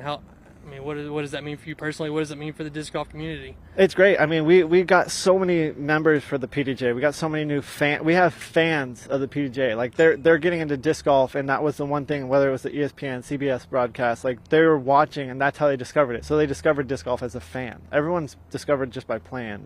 Going to a Dick's Sporting Goods, finding discs and whatnot, maybe YouTube. But now we actually have fans that want to come out and just watch. They don't want to play the AM side of the tournament and then go watch the pro side. They want to go there just to spectate and watch. And I feel like that's something we haven't had in the past. And it's something that we're building on. And these venues, I mean, we're here in Tyler, Texas, and there's food trucks and everything. Like it feels like it's starting to get back. We have people out here that are just coming to watch, and while there's no spectators at this one, but it feels like, we're getting close to that. We're getting back to that, and it's going to be bigger and better when we can finally open back up fully. Definitely. So heading that way. Hey, Mahmood, what do you got for Paul?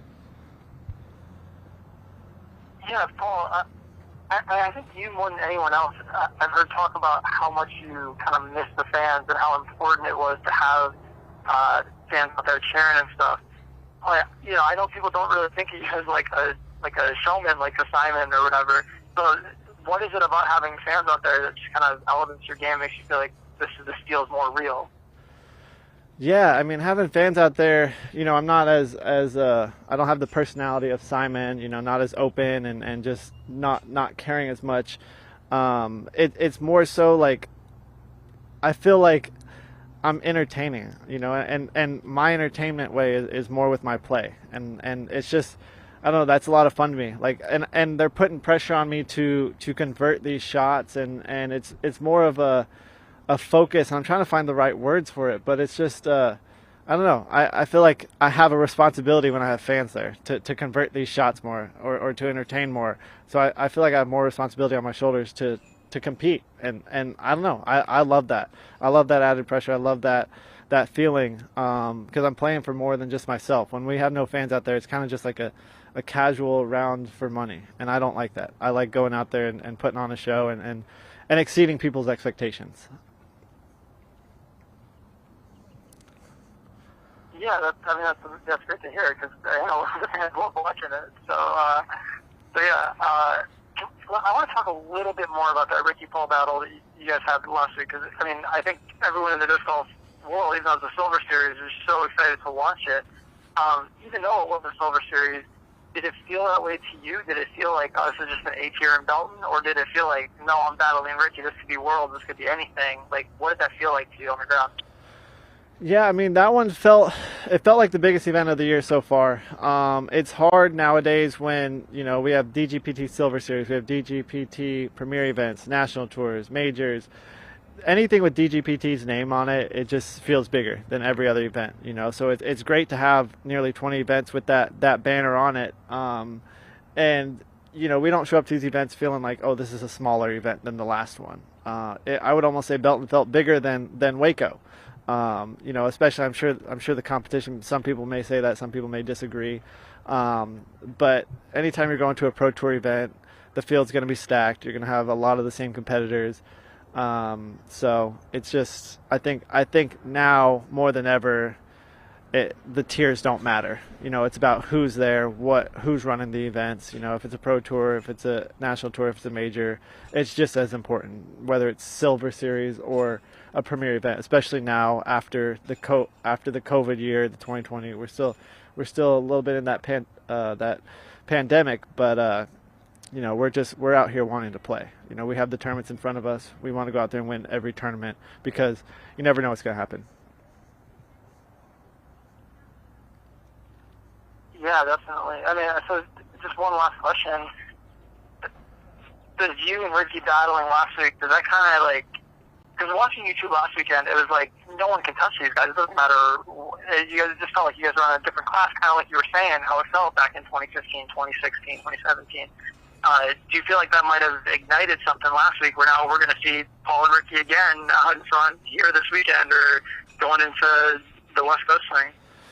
Yeah, for me personally, my issue has just been I'm healthy. Like my ankle's good, I'm good, and it's just been weird playing with a functioning body. Like me being healthy, I'm throwing, nearly 100 feet further than I was last year. I'm throwing forehands a lot further than I was last year. Putting is way easier than it was last year.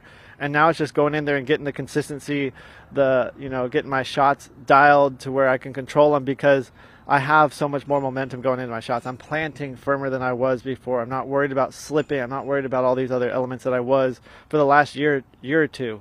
So, I feel like I'm just now starting to get in gear and get the season going. And I don't know Ricky's issues. I know he's been battling his Lyme. He's had flare-ups. He's got all his nutrition. He's got all this stuff he's got to do more than what I have to deal with. So, I can't speak for him, but I think the two of us have proven, like I said, for a decade now that we're on top and that we can push that pace more than anyone has before.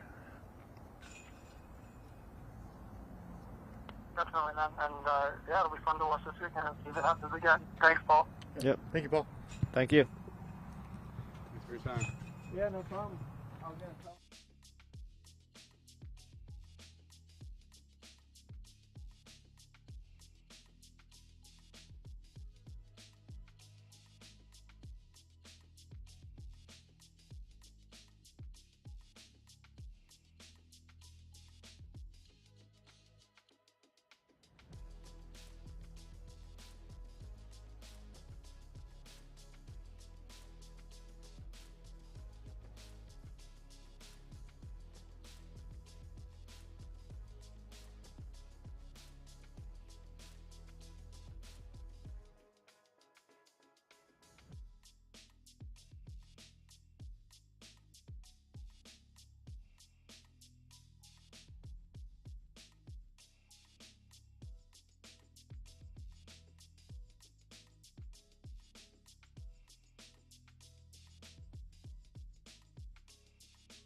All right, Des. Beautiful day, the day before the tournament. How are you feeling? What's the emotions right now? Well, I'm feeling pretty shiny, and my emotions are running high. It's really exciting to be back into the thick of playing in a large-scale event and just seeing the new growth of women that's out there, and looking at the veterans that were youth players when I was in my prime. And so I'm excited to see how they've transitioned from being rookies to the veterans out there. I'm really excited to play with the women. Yeah, what were some of those names? So saw? That would be Catrina Allen, Paige Pierce. I've known since she was a teenager, and fed her discs and little postcards to get started. And Sarah Holcomb came into the scene. I helped her with rules when it first came out. So, all of the big hitters were just starting when I was at my peak of play. So I'm excited to see how they've transitioned to where I was at that point in time. Right, yeah. Just looking back over the history of Texas State's, and your name is all over it. And I think a 6-time champion, Texas champion. Something. Yeah, but just the field has grown so much. Obviously, you just alluded to it a little bit, but just the excitement around FPO right now. How can you describe that? It's at an all-time high. I know we've taken a really big shift with Per Respect Our Game and the PDJ and Disc Golf Pro Tour for actually highlighting women. It was a real struggle to get even just photographs of women back when we were playing, and so it's not because of the caliber of competition was less. It was just because of focus, and I'm glad that we have shifted focus and created a big diversity pocket for women to thrive and youth to thrive, older generations to play disc golf, because disc golf is a lifetime sport. Now let's be serious, when you're coming into a national tour and a major, you're going to have your elite of your elite athletes, and that is what we're trying to highlight here, and it's exciting. I'm excited. I'm a big fan. I'm a subscriber to Disc Golf Pro Tour, and all in 2020 I watched all the action. I love it. I love being able to see disc golf live. Now, getting back into the action, what has that process been like as far as preparation and practicing? And I could probably be a lot better than I need to be. So I'm actually coming in here. I'm playing on memory, and I'm going to run on a little bit on Stardust. But the course suits me because I don't need a lot of discs to learn. I need to be able to shape my shots, throw controlled mid-ranges, very few fairway drivers even for myself because I throw a wicked stingray, and so that's really going to help me, I think, thrive on the course because I don't have to know a whole lot of discs right now. Nice.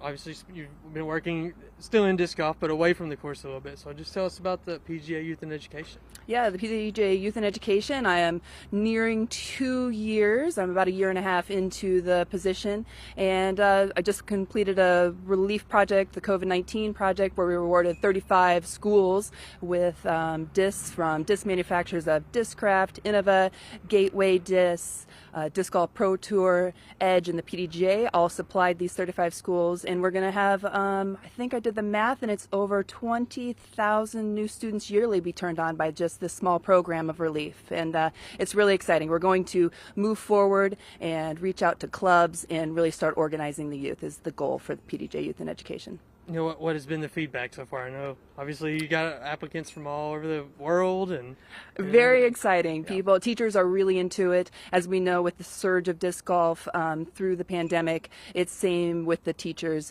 They went out and looked for new vehicles for their students, and disc golf really fell right into that wheelhouse. And now more than ever, teachers are reaching out to organizations of nonprofits of youth and education, PDJ, Edge, UPlay. These are all big organizations that are reaching out to disc golf.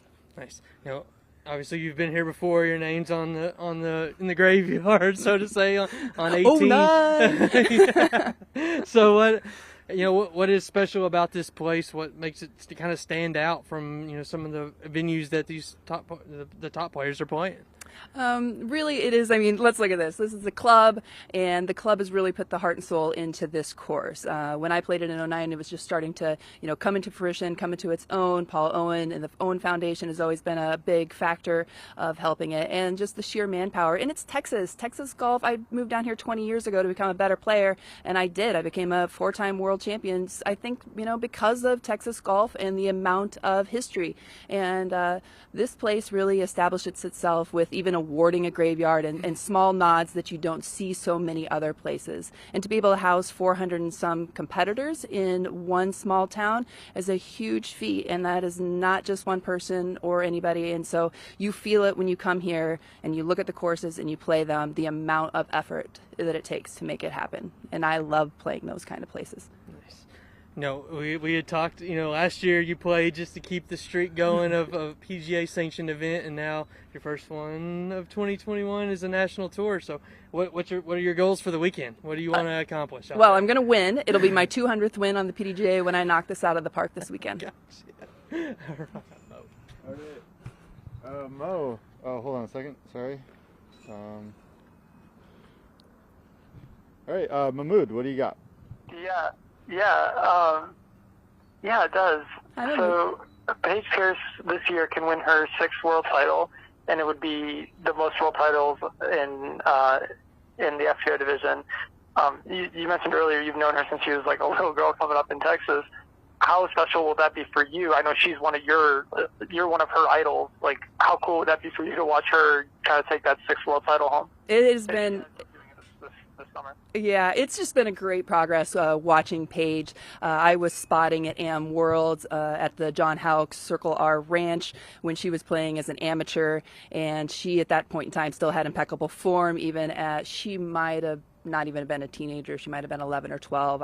It's been a long time ago. So really, for her to win her 6th, we'll just, I've just seen the progression. For me with Paige, when she first beat me, it was almost like that weird mom moment, but then a strong competitor moment, like, just let her beat me, and then just feeling this kind of like great overjoyedness of knowing like you had an impact on someone who you knew is going to be that 6, 7, 8-time world champion.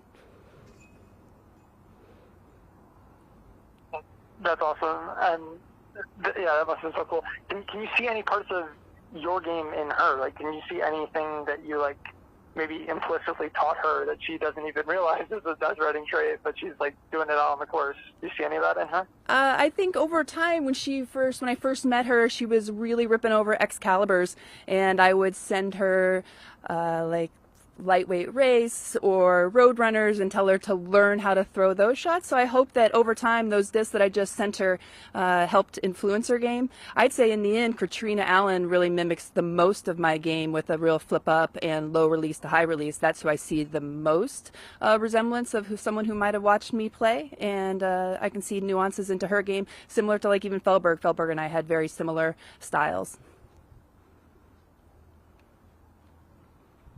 Yeah, it's honestly, it's so cool for a lot of fans who are newer in the game to like see players who were like legends basically, and it's really cool to see how the styles have translated throughout the years. This isn't a question, it's more of a for your information for the next time you see Paige. You won your world championships by 8 shots, 18 shots, and 9 shots. Paige won her world championships by 3 shots, 1 shot, 1 shot, 5 shots, and 5 shots. So she's squeaking them out, and you're winning them by a lot. So I feel like your 3 might kind of equal her 5 if you're talking about margin of victory. So maybe just hold that over her next time you see her. I'll figure something else out. Actually, and I know when I won by 18 shots, Elaine King, that was in Allentown Worlds, and she came up to me, and I have a great relationship with Elaine King, and she told me congratulations, and then in the same breath told me nice try, because I think she won by 25 at one of the world championships. So Elaine's still king. Yeah, absolutely. Well, thank you so much, Dad. I'm so excited to get to watch this weekend on Disc Golf Network. It'll be really fun having you on that feature card. Thank you. I appreciate the nod, everybody. Look out. Thanks. Thanks for your time. Thanks, guys. Yeah. Appreciate it.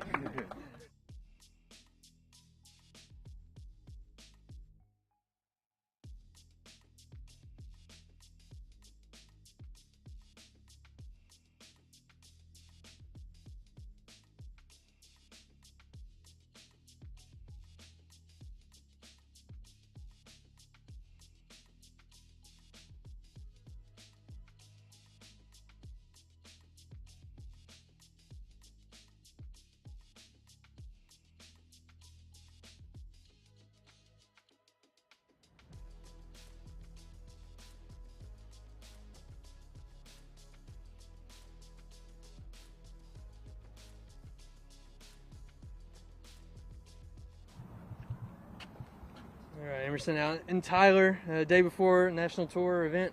How are you feeling? Confident. I mean, this is really close to my hometown, which is just right there in Dallas. I mean, my in-laws live about 45 minutes from here, so it's not a hassle to get out to this course ever and play. I wish I did more because it's awesome out here and I love it. Nice. I mean, how many Texas States do you think you've played? Maybe only like 3 or 4, Mm. but because Texas State's usually changes locations. Right. So this is the first time we've had it here, but usually Piney Woods is here, and that's an A tier later in the year, and I usually play that one. I've done good a few times, but never won it. Nice. What's it going to take to get over the hump? What's been holding you back out here on this Dogwood track? I mean, just like the sideways kick here and there. It's gonna happen. Just how often and how bad. You might be able to scramble. You might have to eat the stroke, and if you have to eat the stroke, then you better be okay with it, or you could eat 3 more strokes after that. Right. People have been talking all day about this course. Like, you have to accept it when that kick comes, because it's probably going to come. So oh, yeah. How big a part is that in the game plan? Just the short memory. I mean, of course, going into it, you're like, if I get a bad kick, I'm just going to pitch out to the fairway. I might be able to save my par. I'll be okay with a bogey. And then you're looking at it and you're like, well, I've done that before. Maybe I could do it again. And then you hit the tree right in front of you and you're like, well, that's a double bogey now. And then at that point, you get behind. So then you're just going for it. And that's where you see players like take 8s, 9s, 10s on holes because they didn't eat that first stroke, and then it just weighs heavier and heavier and heavier as the more trees they hit. Right. Definitely a unique course with some unique shapes and unique obstacles. So, having a place like this on the tour, it's making its debut on the tour. I mean, what does that add to the mix to the field? I mean, I've heard some complaints about some of the holes, but I just tell them, like, everyone's playing it, and there's a line there. Like, it's tight, but there's a line there, and you just have to hit the line. At the end of the weekend, what will the winner have accomplished? Besting this loaded field, and pulling a win here. I would say most level-headed, and probably circle 1 in regulation. Nice. Still early in the season for you. What are some things you're working on? What's kind of the mentality right now? I've put in quite a bit of work on my putting. It's been a little shaky lately, probably the weakest part of my game right now. And then when that happens, I just like lose the drive to finish strong and continue to play good. So like I'll miss a few putts, and then I'm like, oh, well, here we go. It's going to be like this the whole round. So I've been really focusing on not telling myself that, and every hole is a new hole, and just take one shot at a time. Nice. Texas State has been on the national tour, it's been several years. So, what is it like to see all these people and the best of the best, in Tyler, right down the street from your hometown, and now here competing? It's awesome. I was saying it when I pulled up to the event, like, wow, I'm so glad that Texas gets a big event like this, because I think it's well deserved. Nice. All right. One word to describe Dogwood. Daunting. Nice. All right, Mahmood, what do you got? Yeah, Emerson. You started off the season with a pretty, I know you've probably disappointed in it, not cashing or making a cut at Vegas. You're able to bounce back, though, at Waco and Belton. What kind of lessons did you learn from that difficult Vegas performance? Well, in Vegas, I learned to not let my daughter hold my glasses and break them right before an event, because it helps to be able to see the fairways and watch my disc fly in practice, so I know what the shot looks like. So in Vegas, I was dealing with some big adversity. So. Okay. Well, that makes a lot of sense, then, because we're not used to seeing you not make cuts and back there. So, being a Texas local, I know that some players have mentioned that it's like actually harder to play courses that you've played this course before and you've seen yourself birdie all the holes, right? So, like, is it at all harder to play a course that you've shredded before? No, I don't think it's very hard, because like we play Vegas every year, we play Waco every year. So like I've played those courses the same amount of times I've played this one, and I mean, year after year we can still shred the same course. So just taking it a week by week basis and really focusing on the course that you're playing rather than looking forward to getting somewhere is I think how I needed to approach this event, and I've done that. So if I just focus on the throws themselves, not what I've done in the past, then I should be fine. Awesome. Thank you, Emerson. Good luck this weekend, sir. Thanks, Emerson. Thank y'all. Good luck this weekend. So, like,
we're here with Rebecca Cox. She'll be on the FPO feature card this weekend. Rebecca, how you feeling? I'm feeling pretty good. How long you been in Tyler? Just for a few days. Have you had a good chance to play the course? Yeah, this is actually my first time playing the course, so it's nice to be at a new place that I don't recognize. What are your first impressions of Dogwood? I like it a lot because I just like being back in the woods, so I feel like I'm more in my element here. What shots in your bag do you think you'll be leaning on a lot this weekend? I'll probably be reaching for my mid-ranges, like my evidence and my tersis a lot. My putters, just playing it safe a lot of the time. What's your mental game plan coming in? Are you looking to be aggressive? Or are you looking to just feel out your game? Just feel out my game a little bit. I'm still trying to get back on my feet this season, so I think just trusting my gut and, just reading the fairways the way I know how and just playing my game. What sort of adjustments are you looking to make from the first few DGPT events you played this year? I'm hoping to improve on my putting. I put some time on the green the past couple days, so hopefully my confidence with that will be a lot better this weekend. But other than that, I'm feeling pretty good. I just need to get my putt dialed in. A lot of players are probably coming into this event not having spent a lot of time on Dogwood. How do you think that's going to affect the overall results this weekend? I think it really depends. I'm not sure if many people feel like the woods is their strong game. I think I probably just have an advantage there a little bit because I grew up playing in the woods. So for some it might be difficult, but for me I just feel like I'll just be comfortable.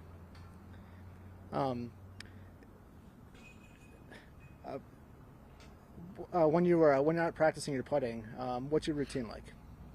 My routine, I try to get some field work in. I'm still trying to dial in this run up a lot, and right now my confidence with it is pretty good, especially with the past couple practice rounds here. Just being able to hit the lines I need to hit is huge for me. So yeah, that's basically what else I do, is just working on other parts of my game. Are there any players in the field that you'll be keeping an eye on this weekend and looking at how they're attacking the course and taking some cues? I might be keeping my eye on Holly Finley a little bit. She knows what she's doing in the woods, so I might have to keep an eye on her. Yeah, we can kick it to them. Mahmood, your turn. What do you got?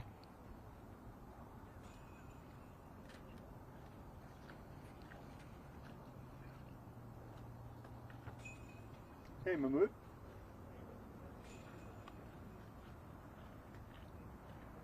Sorry, Mo, that was my bad. Sorry, one more time. Sorry, that was my fault. Technical issue. Go ahead, Mo. No worries. So, Rebecca, you mentioned that you feel at home in the woods, obviously coming from Idlewild, which is like the most wooded course on tour. This probably doesn't even feel wooded to you. What level of comfort do you, like, how much does this remind you of Idlewild? How much do those lines out there at the Natty kind of prep you for the lines out here in Tyler? It reminds me a lot of Idlewild, just the fact that there are such tight lines, and some of the holes you really, really have to stay in the fairway, which is saying a lot. You know, it's a game of inches in the woods, so even being off the fairway a little bit, you can be out of position by more than you think. So, yeah, it reminds me of Idlewild a lot in that sense, actually.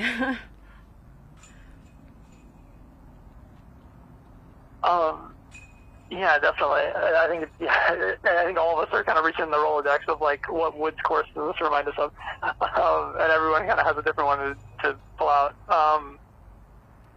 So I know you've been working on this new run-up of yours, and you mentioned that I heard you mention earlier you're still working on it. What still needs fine-tuning as you're going into, like, obviously the woods, you got to be like super committed to all your shots. Like, how dialed in are you on this new run-up? I know you've been working on it for a while now. Yeah, I've been working on it for a real long time. Yeah, it's just, I'm at the part now where my plastic is flying differently than I'm used to, so a big part of it is really just disc selection and choosing, you know, the right speed, I mean, at Belton I felt pretty uncomfortable just because I felt like I was just filling space in my bag rather than putting discs in there I knew I would be using. So that's been part of my struggle there, is just finding discs that I trust with my new arm speed and everything, and just dialing in my bag more than anything. Yeah, definitely. And like it's actually really interesting to see you change your form, because I know you've been playing probably longer than, even though you're still a very young player, you've been playing longer than anyone because you've been playing since you were a little kid. How difficult was it for you to make the decision to change your run-up when what you had going had been, like, I mean, it was working for you for the most part, and then you changed it for, I know you had your eyes set on bigger stuff kind of down the line, but how difficult was that decision to make, you know, back when you made the decision to change your form?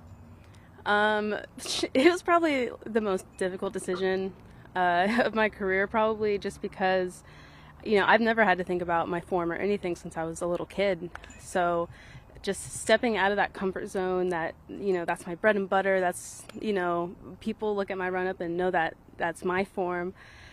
It was very, very difficult, especially as a competitive person myself. It just to take that step back and, you know, not play as well and make that sacrifice for the sake of my health. So I, you know, won't have to worry about injuries in the future. And I just thought to myself, if this is going to be what I want to do as my job for the rest of my life, then I have to do this. So, you know, that was just the big decision maker right there, was knowing I'm going to do this for my career, so I have to do it. Yeah, so changing your form is like a commitment to disc golf. I mean, that's really cool. So, you know, shouts to you. But yeah, that's all I got. Thank you, Rebecca. Good luck this weekend. And, yeah, have fun. Thank you. Thanks, Rebecca. Good luck. Thank you. Awesome. Sweet. Rick, I believe.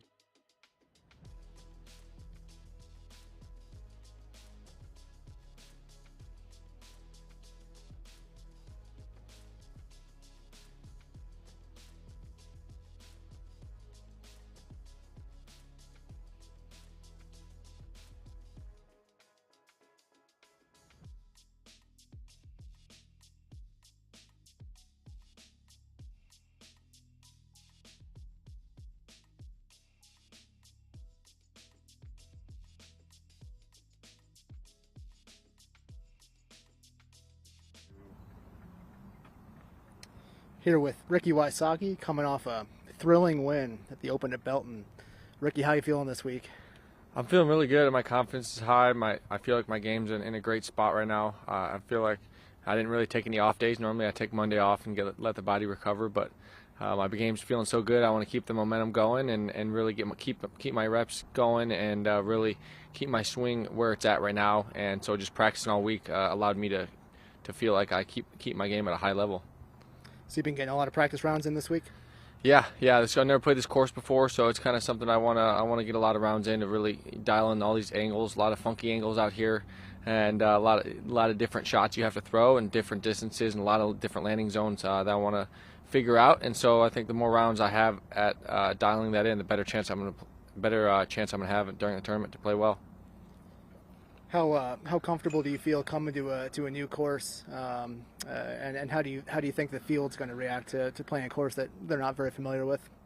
Yeah, I think that it's going to be interesting. I mean, I don't think there's a single hole out there that I'm throwing full power. It's all just about committing to your line and hitting your angle more than just crushing. It's definitely not a long drive contest like maybe like Vegas or Memorial or courses like that. So out here it's really all just about hitting your lines, hitting your angles out of your hand, and getting as far as you can down the fairway on the right angle to give yourself a great next shot or some of the par threes. Getting yourself down there for a putt consistently through the 3-round tournament's gonna allow you to score a lot lower and avoid trouble. Because if you're gonna get in trouble out here, you're gonna have to scramble, but you're trying to minimize your scramble opportunities as much as possible. Coming into the woods after mostly open courses this season, are there any shots that you've really been trying to dial in that you anticipate using quite a bit this week? Yeah, no, that's a great question, because there's definitely a shot that I feel like is going to be the determining factor as to who plays well, and I think there's a lot of shots between 280 and 300 feet, putter shots for a lot of the top players. So it's like a slow turnover with the putter, and that's gonna, if you can throw that shot well this week, you're gonna score really well, because there's, I would say, 5 to 6 holes that are in that range and are just like a little bit left to right or a little bit straight. And so if you can throw a putter and your putter shots are dialed on that angle, you can get a lot of birdies. And so I was working a lot of shots like that in practice and in the field, and really just because I know it's going to be the most commonly thrown shot this week. And so I think that I just want to make sure that part of my game is the base of this week, and then everything else kind of follows. Coming off a great battle with Paul, what's your confidence level like this weekend, and what does that mean to you to come out on top on a tight battle with one of your great rivals? It's great. I mean, it's obviously it's a great rivalry for the sport, I think, and it's just it's amazing to be a part of it, and it's we both play, so we fuel each other's competition. We play to a high level when we're both battling and playing to the best of our abilities. We both just elevate our game to the next level, and we can take that next step, which obviously, as you guys know, separates ourselves. I think we beat second by like 10 or 11 strokes, and that field is pretty impressive. Any field really, especially that field last week, it was basically the same field as any other Elite Series as far as the amount of top players, and the fact that we beat them by that many strokes just shows you that, yeah, our games are trending in the right direction, and I think there's going to be a lot more battles like that if we're both playing at the level we are this week. But yeah, I think that my game's at a great high level. My swing's great. I feel like something clicked last week, and I'm carrying it over into this week, and obviously as long as I possibly can. My putting clicked. I was practicing a lot going into Belton with my putting, getting my timing, getting my release down. It'd been off a little bit up to my standards, so I was just making sure I put 2-3 hours a day before Belton, and that really made a difference. What kind of work did you do in the off season to just get your game in shape, get your mind in the right place? Yeah, no, I've obviously, as most people know, I've been taking my health and wellness to the next level. I got to try to take my game to the next level, take my health and wellness to the next level. So it's all these different aspects of my life that really allow me to perform and play at a high level. But it all boils down to my game. And so, sometimes making in-season adjustments are really hard. I feel like that's what separates a top player versus someone that may get in a slump and may not know how to make the adjustments in tournament during the season, because you only have a week before a tournament. If you're trying to work on something, a week isn't long enough. You have to do most of your tweaks in the off season. So I think that's the biggest thing that I've gotten really good at, is making tournament adjustments if my swing's off, and in-season adjustments if I really need to make a big swing change or, you know, putting change or whatever the form may be that I need to change to make it better. Because a lot of times you have to take a step back to take 2 steps forward is the best way to explain it when you're changing your form. And so when you're doing that, you know, especially when you're playing a course like this, there's no room for error, you know. So that's the most important thing is, you know, I feel like I've been around the game long enough. I've played enough tournaments to where I can make the adjustments, and it pays dividends when you can do that and really feel comfortable with making swing changes and going with the flow and really just building confidence even when you're trying to figure out your swing. I know everyone's hoping to see bigger galleries, more fans on the course. How is that going to affect you? And do you enjoy trying to play in front of large galleries, or are you comfortable when there's not as many people on the course? I love it. I love the galleries. I think I thrive off it. I feel like, you know, being in a lot of high pressure situations and just in a lot of the big events, the majors and the pro tours and national tours throughout my career have allowed me to put myself in that situation to play in front of big galleries. I mean, that's the only way you can kind of get used to it. And then the best way I can describe it is, you know, you're going to have pressure, you're going to have nerves, and you got to go after it and embrace that. And if you don't, then you're going to let the nerves attack you, and you're going to start letting it affect your shots. And so I feel like I've gotten really good at harnessing the nerves, the energy, the adrenaline that it creates, and harnessing it into throwing even better shots than even maybe just a practice round or something. So I feel like I play better under the pressure as opposed to even if I just go out to play a practice round.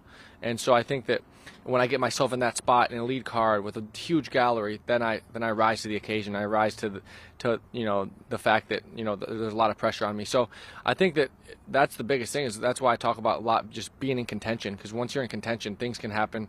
Pressure gets to people in different ways. It doesn't matter who you are. Nobody's immune to pressure, and you gotta just have, you know, breathing techniques. You gotta be in that situation before. There's so many different variables that go into handling pressure. You don't just go into that spot and expect to, you know, play in your first tournament, you know, jump in the lead card and, you know, finish, you know, and at the top. You know, a lot of people, you know, new players play in the lead card, then fall off and then come back, and then they'll slowly start stabilizing once they make that lead card appearance. And so that's why it's playing under pressure and nerves is me and Paul are so good at it, because we've done it for so long and we just put ourselves in that spot for so long. We're not gonna succeed every time, but, you know, the more you get yourself there, the more you feel comfortable.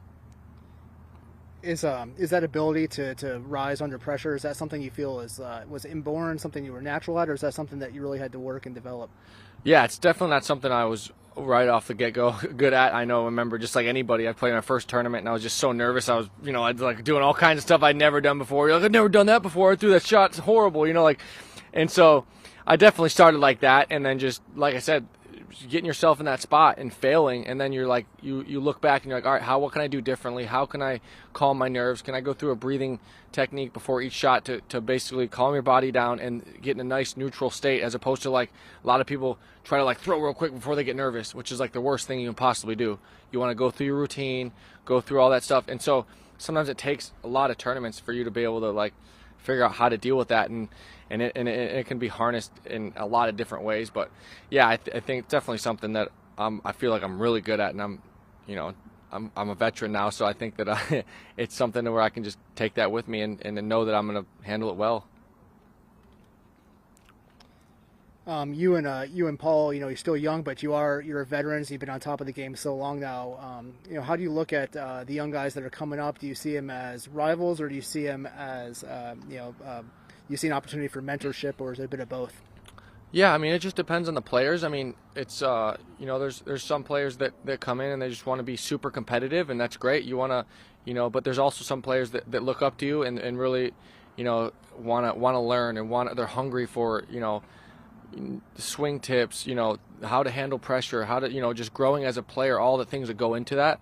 And so it just depends, you know, I can gauge someone, and if they want advice or if they want someone, I can kind of take them under my wing and show them like, hey, this is, you know, the easiest path to go ahead and really develop as a player, because there's a lot of players now that are good, but they don't have the mental game, they don't have the experience playing under pressure like I talked about.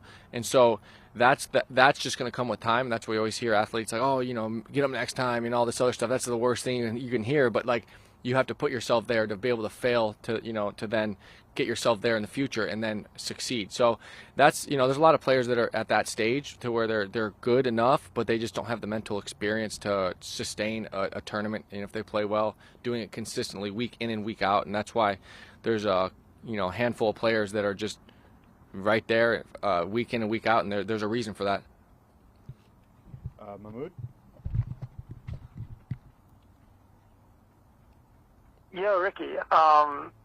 So this course is definitely going to, being like as wooded and as difficult as it is, it's going to favor the people who are good at scrambling, and it's going to favor the people who are really good at putting. You're checkbox on both of those. So do you feel like coming into this event after the big win at Belton, do you feel like you have to be considered the favorite coming into the Texas States? Yeah, I think for sure. I mean, the way my putting is right now, just personally looking at the way I'm putting, I think I gauge my game a lot by that, because if I'm making putts, it's basically I can make them from anywhere, and I can beat anybody at any course, and so that's really the biggest confidence for me. But then the scrambling, I feel like I've got a lot of I can get up and down from really weird spots and make it look easy just because I'm long and lanky. I've got all the shot shapes that I need to get around trees.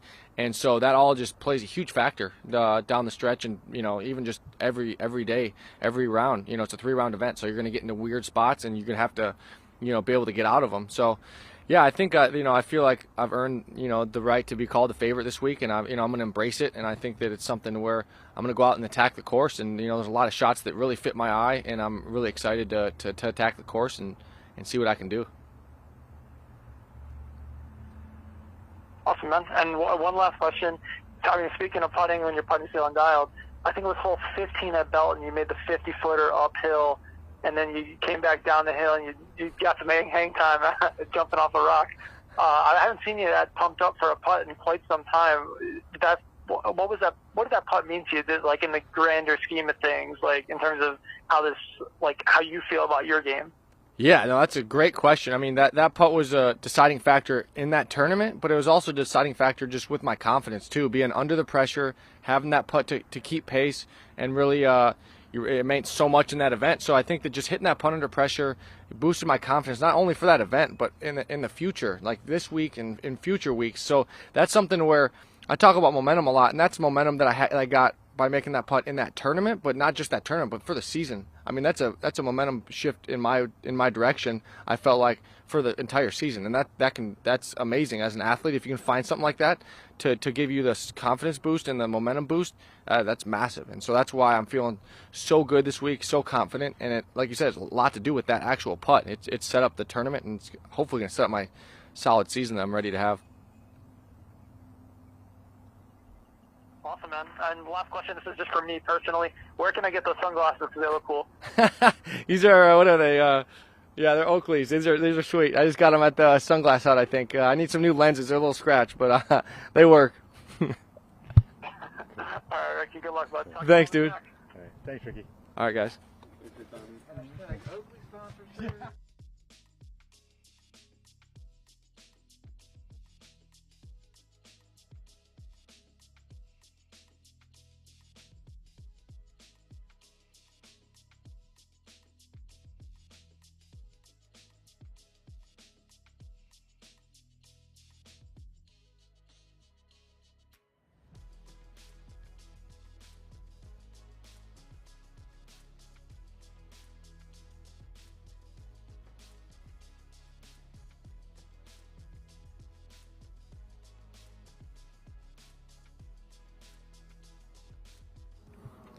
Here with Catrina Allen, Open at Belton champion. How are you feeling this week, Catrina? Really good, thank you. Good. How familiar are you with the Dogwood course here in Tyler? I've had 4 rounds on it, and that was this week practicing. What's it like coming to a new course, getting ready for a big event? Actually, Ricky and I were just talking about this yesterday during our practice round. I'm like, I actually have no idea what the next hole is, even though I've played 3 rounds. And as someone who's been on tour for a few years, it's very weird. But I said, I don't know. I'm really working on having a bad memory on the course, if you will. So it'll help that. I won't be thinking holes ahead or what score I need to shoot. Just go out and try to execute my game plan. What are your first impressions of Dogwood now that you've seen it a few times? I'll probably give you the same answer if you ask me any course. I just try to go out and break it down and play it to the best of my abilities instead of worrying about whether I think a hole's fair or the course is good. I just like to take the course for what it is and try to play it to the best of my game. You're one of the longest throwers in the FPO field. This course might neutralize that a little bit. How are you looking to adjust your game to match the course?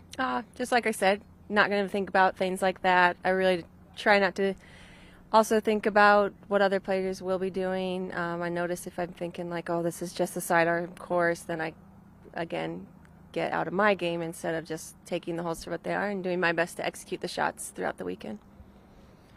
You're coming off a win at Belton that was a mental challenge.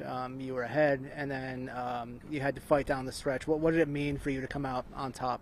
It meant a lot. I told myself at the beginning of the season, no matter how I finished each weekend, that I was going to continue with my hard work, continue looking forward and not looking back. So, I mean, it meant a lot. I got in the car and called Austin and had tears of, I can almost bring myself to tears. There were 17, 18 were pretty intense, and I was really proud of how I dug really deep and was able to fight off any bad thoughts or any negative feelings, and just stick to my game and do my thing. And so it felt really good. And like I said, it was great, but I'm already here at Dogwood at the National Tour getting ready for this event. What with all the technical lines on this course, are there parts of your game that you're working on in particular that you expect to lean on more this week than you normally would?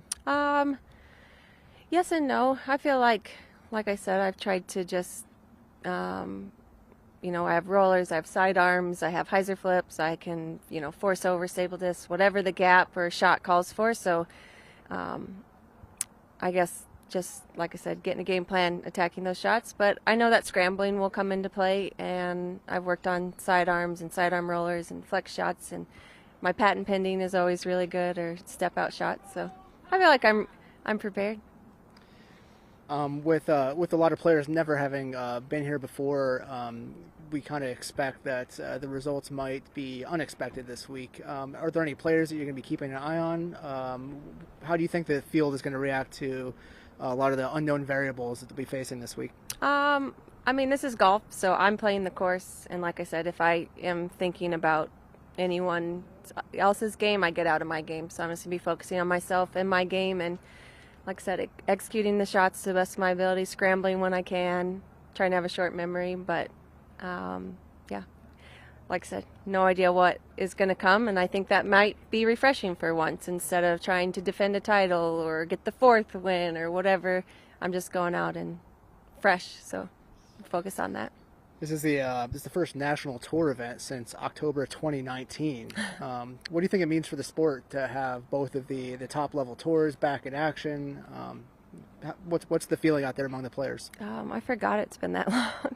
I was thinking Vegas was last year, but I don't think it was. I think, to be honest, I mean, I know, of course we're excited the national tour is back, and that's awesome, but the Disc Golf Pro Tour stepping up, we've kind of been playing at a high level in front of the cameras every weekend, and it's almost, even though last weekend was a silver series, it still had all the feels of a big tournament. So I think we've kind of got in this mindset of every weekend is bringing the feeling of a very intense tournament, where, say, 10 years ago, it was like when an NT came, you really got nervous, you really got excited, and not to say we're not stoked that it's back, but it kind of seems you have to get in that mindset every single weekend now. Jen's name is on on hole 18. Did you know that before you got here? Or no, I didn't. What was that like when you saw her name as a past champion here? And what is she she told you anything about nope. the course? Nope. No? No, she hasn't. Okay. And I didn't know. Sorry. All right. She's not my sister, if that's what you're asking. Oh my goodness. Well, excuse me on that. You got a great card tomorrow with Des Redding. What does that mean to get to play around with her? It's me and Des been playing together, I think, in Texas since 2010. I think I got to play one of my first big disc golf tournaments at the VPO I think I took dead last, but I was out there swinging and trying. And I remember actually in 2010 in Des Redding's speech, she had won and she gave me a shout out. So here we come full circle, and maybe I can give her a shout out this weekend. Nice. Hey, Mahmood, what do you got? Yeah, Kat, I just want to talk about Heather Young a little bit, actually. How cool was it at the Open at Bell? And I know you were competing against her, but was it all fun for you to kind of watch this young player? She's never won a big tournament, kind of challenging you, someone that she looks up to, you're her teammate. Like, was it cool watching her kind of step up in a big way that final round? Yeah, of course. Yeah, it really was.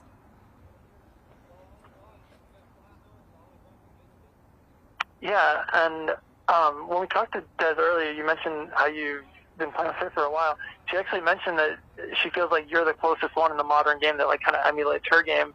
What does it feel like to like hear her say that? It means a lot, and over the years, Des and I have had all kinds of the good talks that you sit down and talk about your game and the mental game and the sport in general. So she actually came over and told me, she gave me a little shout out, and we talked about playing together tomorrow, so very excited. Awesome. Catrina, good luck. Really excited to watch some of those floaty putter shots that you're really good at throwing out there. Oh, so, thank you. It should be fun. Thanks, Kat. Yeah, Appreciate thank it. you, guys. Thanks for the time. Yep. Good luck this weekend. Thank you.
Here with five-time world champion Paige Pierce. Paige, how you feeling this week? I feel good. I'm excited to get back into the woods and get back on Dogwood. It's been a few years for me.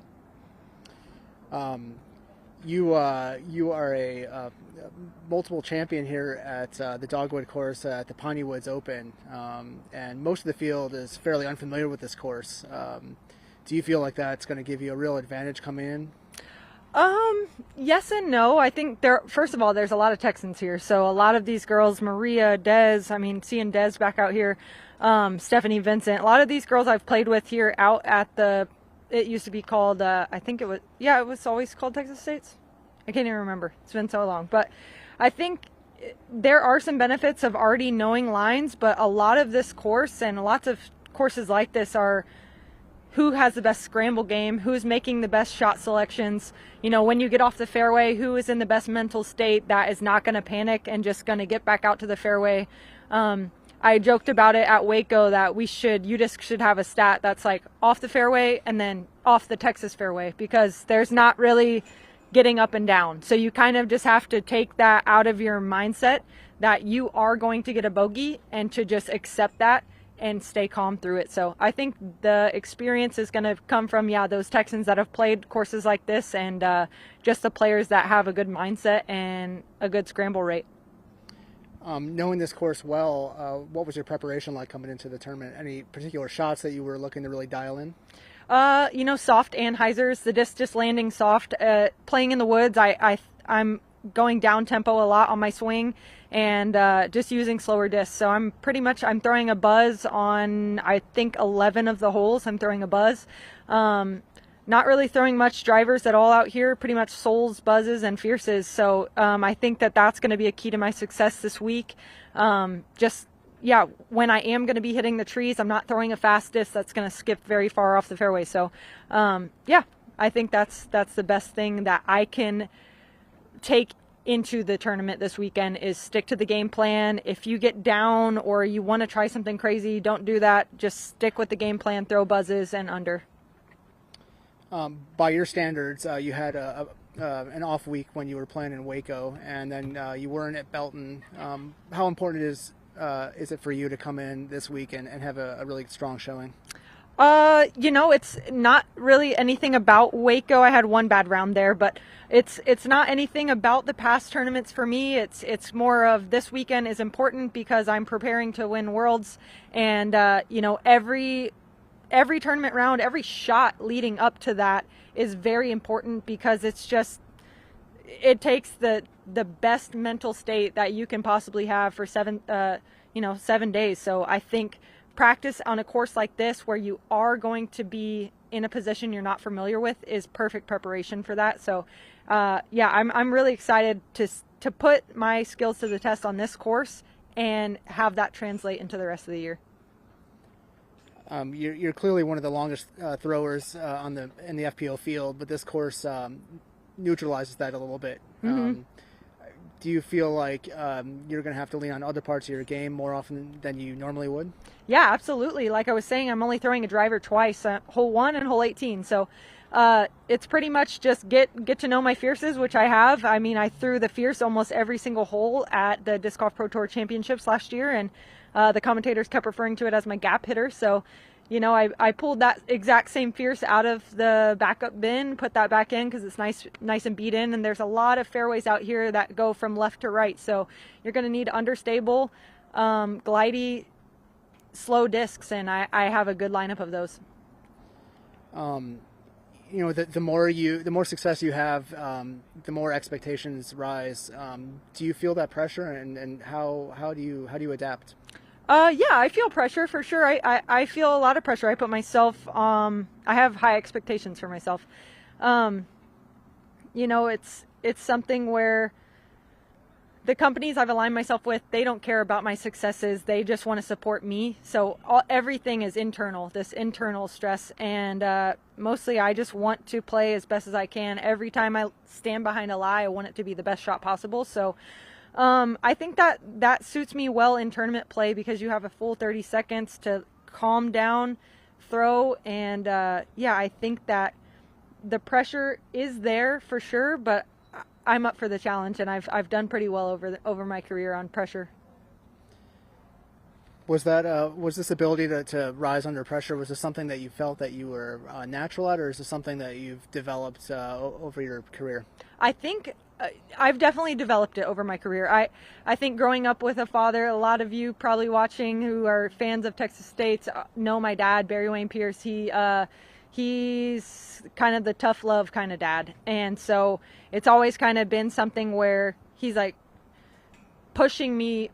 It doesn't sound like love, but I know it is. And he's just like, come on, you got better than that. And so there's always been that pressure. So I've had it the whole time, but I think I've developed this through tournament play. The more competition rounds you get in, the better you're going to get in situations like that. And so lots of players like, Kona winning Waco, winning the All-Stars tournament, she is gaining these experiences quicker and quicker. And Heather Young, I know she posted about this just a few days ago, that Belton was her first time to be in the running for a tournament win.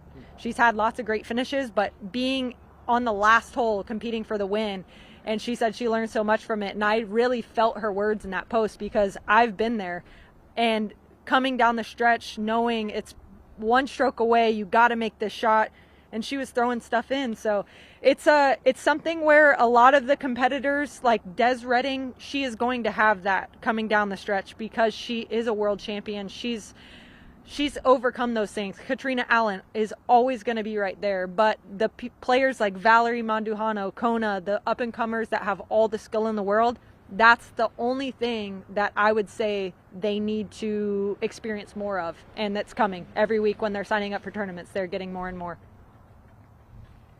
Great. Mahmood, what do you got for Paige?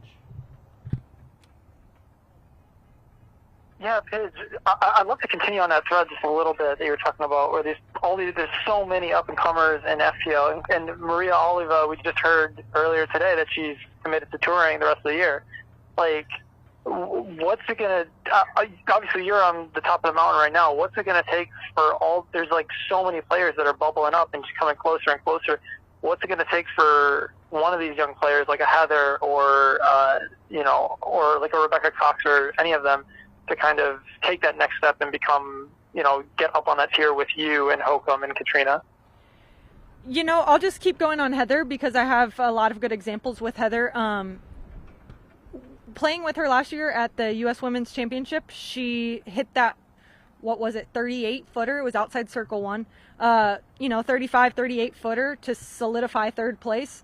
Looking at the score, I watched her look at her phone right before that and know, okay, I have to hit this putt if I want third place. And she nailed it.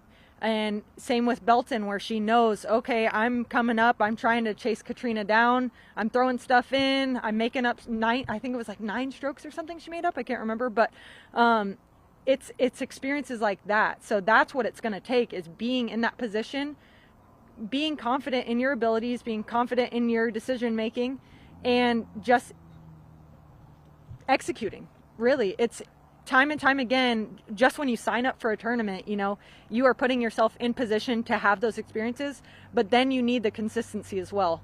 Any single woman out here in this field could be leading after round 1, but can they do it again? Can they be leading after round 2? Can they be leading after the end of the tournament?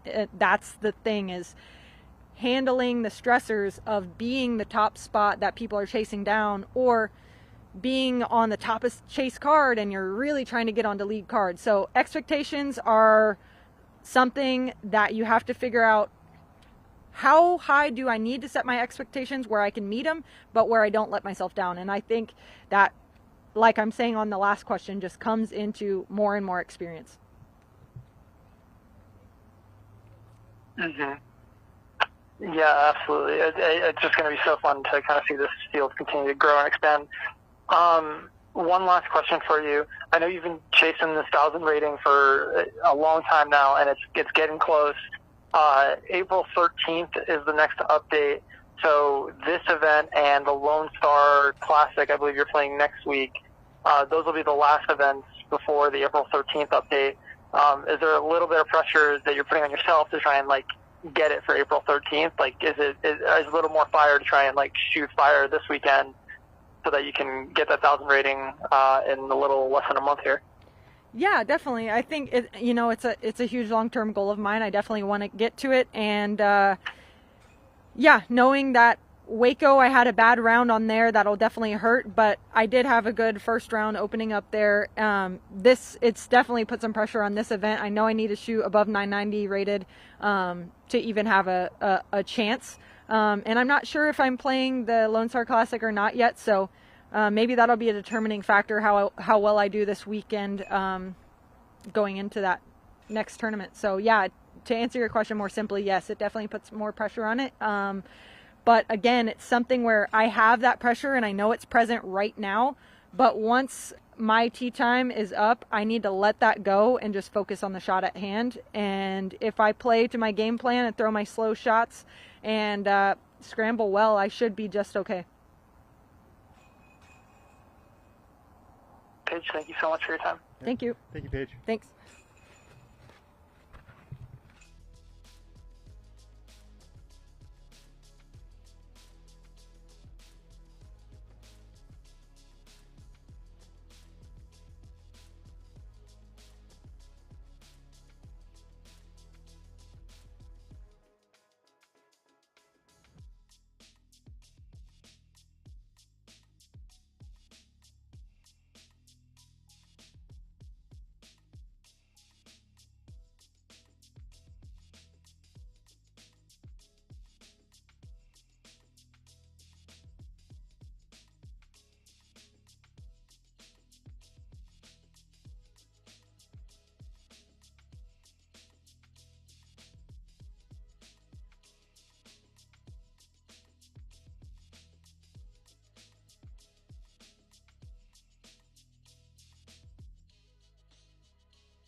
Here with Casey White of Massachusetts. Welcome, Casey. How are you feeling this week?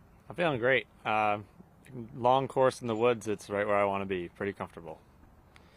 You know, coming from the Northeast, you know, a lot of players who have been on tour have been playing a lot of open courses this year. This does have to feel fairly familiar to you. Yeah, the terrain is very. I'd say the terrain is about the only difference, where it's not as much rocks, but the lines and the shot shaping is basically just what I'm used to back home. So it's kind of different now that I've been out on the road so long. We've been playing a couple open courses to start the year, but can't say I'm not comfortable throwing a fairway driver on every hole. It definitely feels good. For folks who aren't familiar with your game, can you tell us a little bit about it? What are your strengths? What are you looking to work on this year? My absolute strongest shot has to be anything with a forehand inside of 300 feet, and I'm throwing a lot of forehands out here that aren't going much further than that, but it's just the fact of being able to manipulate the angle of a forehand all the way from a vertical hyzer all the way to on an extreme anhyzer. So if there's a shot out there that demands that, then I feel like I've got that down pretty well. Is this your first time here at Dogwood? Yes, this is my first time playing Dogwood. And what's your preparation been like this week? I've played 2 practice rounds so far, and that's the same I've been doing basically so far. Just every week I'll take a day off and play 2 practice rounds and just know my disc selection, because I feel like as long as I know what disc I need to be throwing in every hole, it doesn't matter what happens unless I execute. So it's just a matter of going out and doing it. What are going to be some of the key indicators as far as your success this week? With something, what needs to click for you to do well here?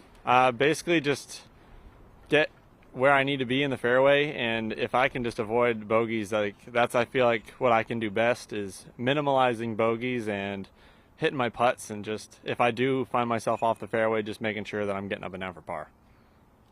You know, a lot of players in the field are unfamiliar with Dogwood. It might be an equalizer. Do you feel like the results this weekend might be a little bit less predictable than a typical professional event? Yeah, absolutely. I've definitely had a couple people, just like my friends, asking me who to pick for their grip 6, and I'm like, it could be anybody, because I've never seen anybody play out here unless you're from Texas, basically. So if you ask me, I think it's anybody's game, and it's just going to be one of those weekends that whoever's hot and whoever's throwing the straightest shot, like it's not going to be who can throw the farthest this weekend. It's going to be whoever's hitting their putts and whoever's staying clean. So as far as I'm concerned, there's a lot of people out here on tour that are capable of that, and I know I'm pretty new out here, so most of the courses that we've been playing, some people on tour have been playing them for 10 years or maybe more, and this is a new one for everybody. So it's kind of an equalizer, like you said, but I think that everybody's got a fair shot. It's, like I said, it's just a matter of executing. Any players in particular that you feel are going to really thrive out here on this course? Yeah, actually, one person I thought of in particular is Nathan Queen. He had a really good weekend last weekend in Belton. I think he tied for 4th, and he's a lefty and throws all backhands, and I know I'm throwing a ton of flicks out there. So lefty backhand, righty flick. It doesn't matter. If you got them and they can hit putts, then they're going to be hot. Dogwood's got a sort of a signature feature with the tombstones and the past tournament winners there. Should you come out on top, is that something that you would love to see your name on one of those? Yeah, it sounds great. I've never had my name on a trophy that's been engraved for people to see every time they play the course. So that's just kind of an extra bonus if you win the tournament. I mean, obviously that's not the only goal, but that'd be pretty cool, I guess. What are your goals coming into the weekend, and what are your goals for the season?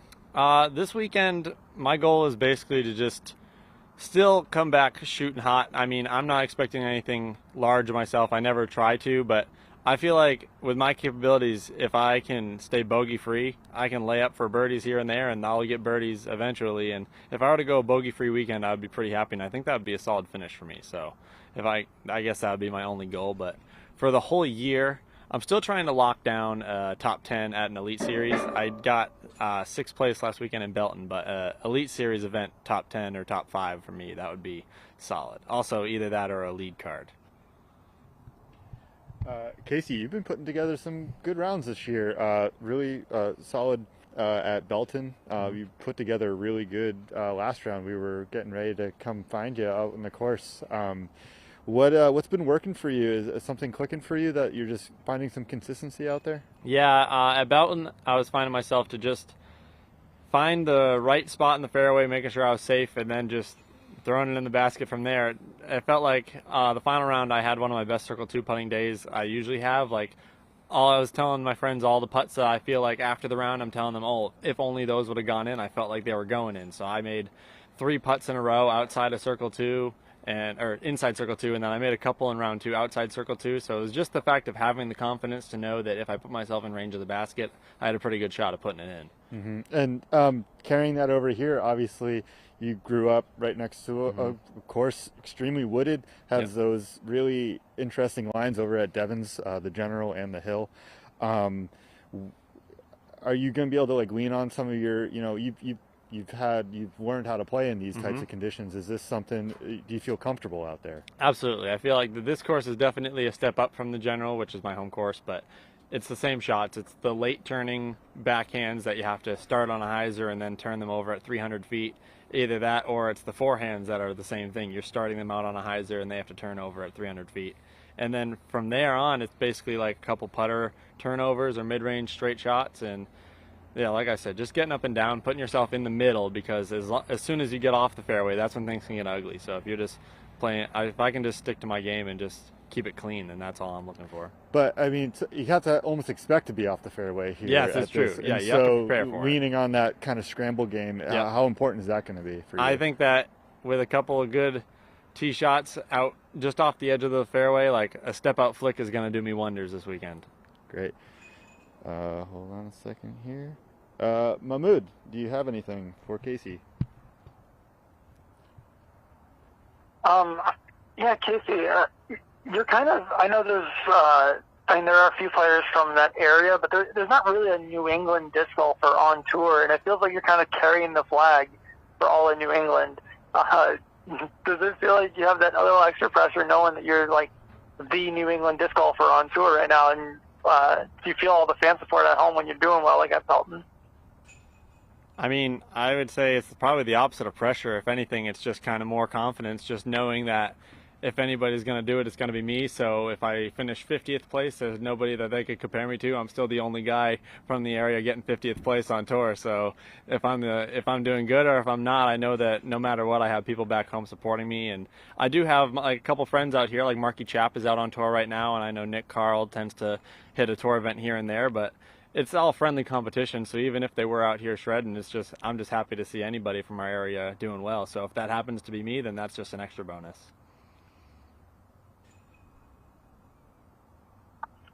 Awesome. Casey, good luck, dude.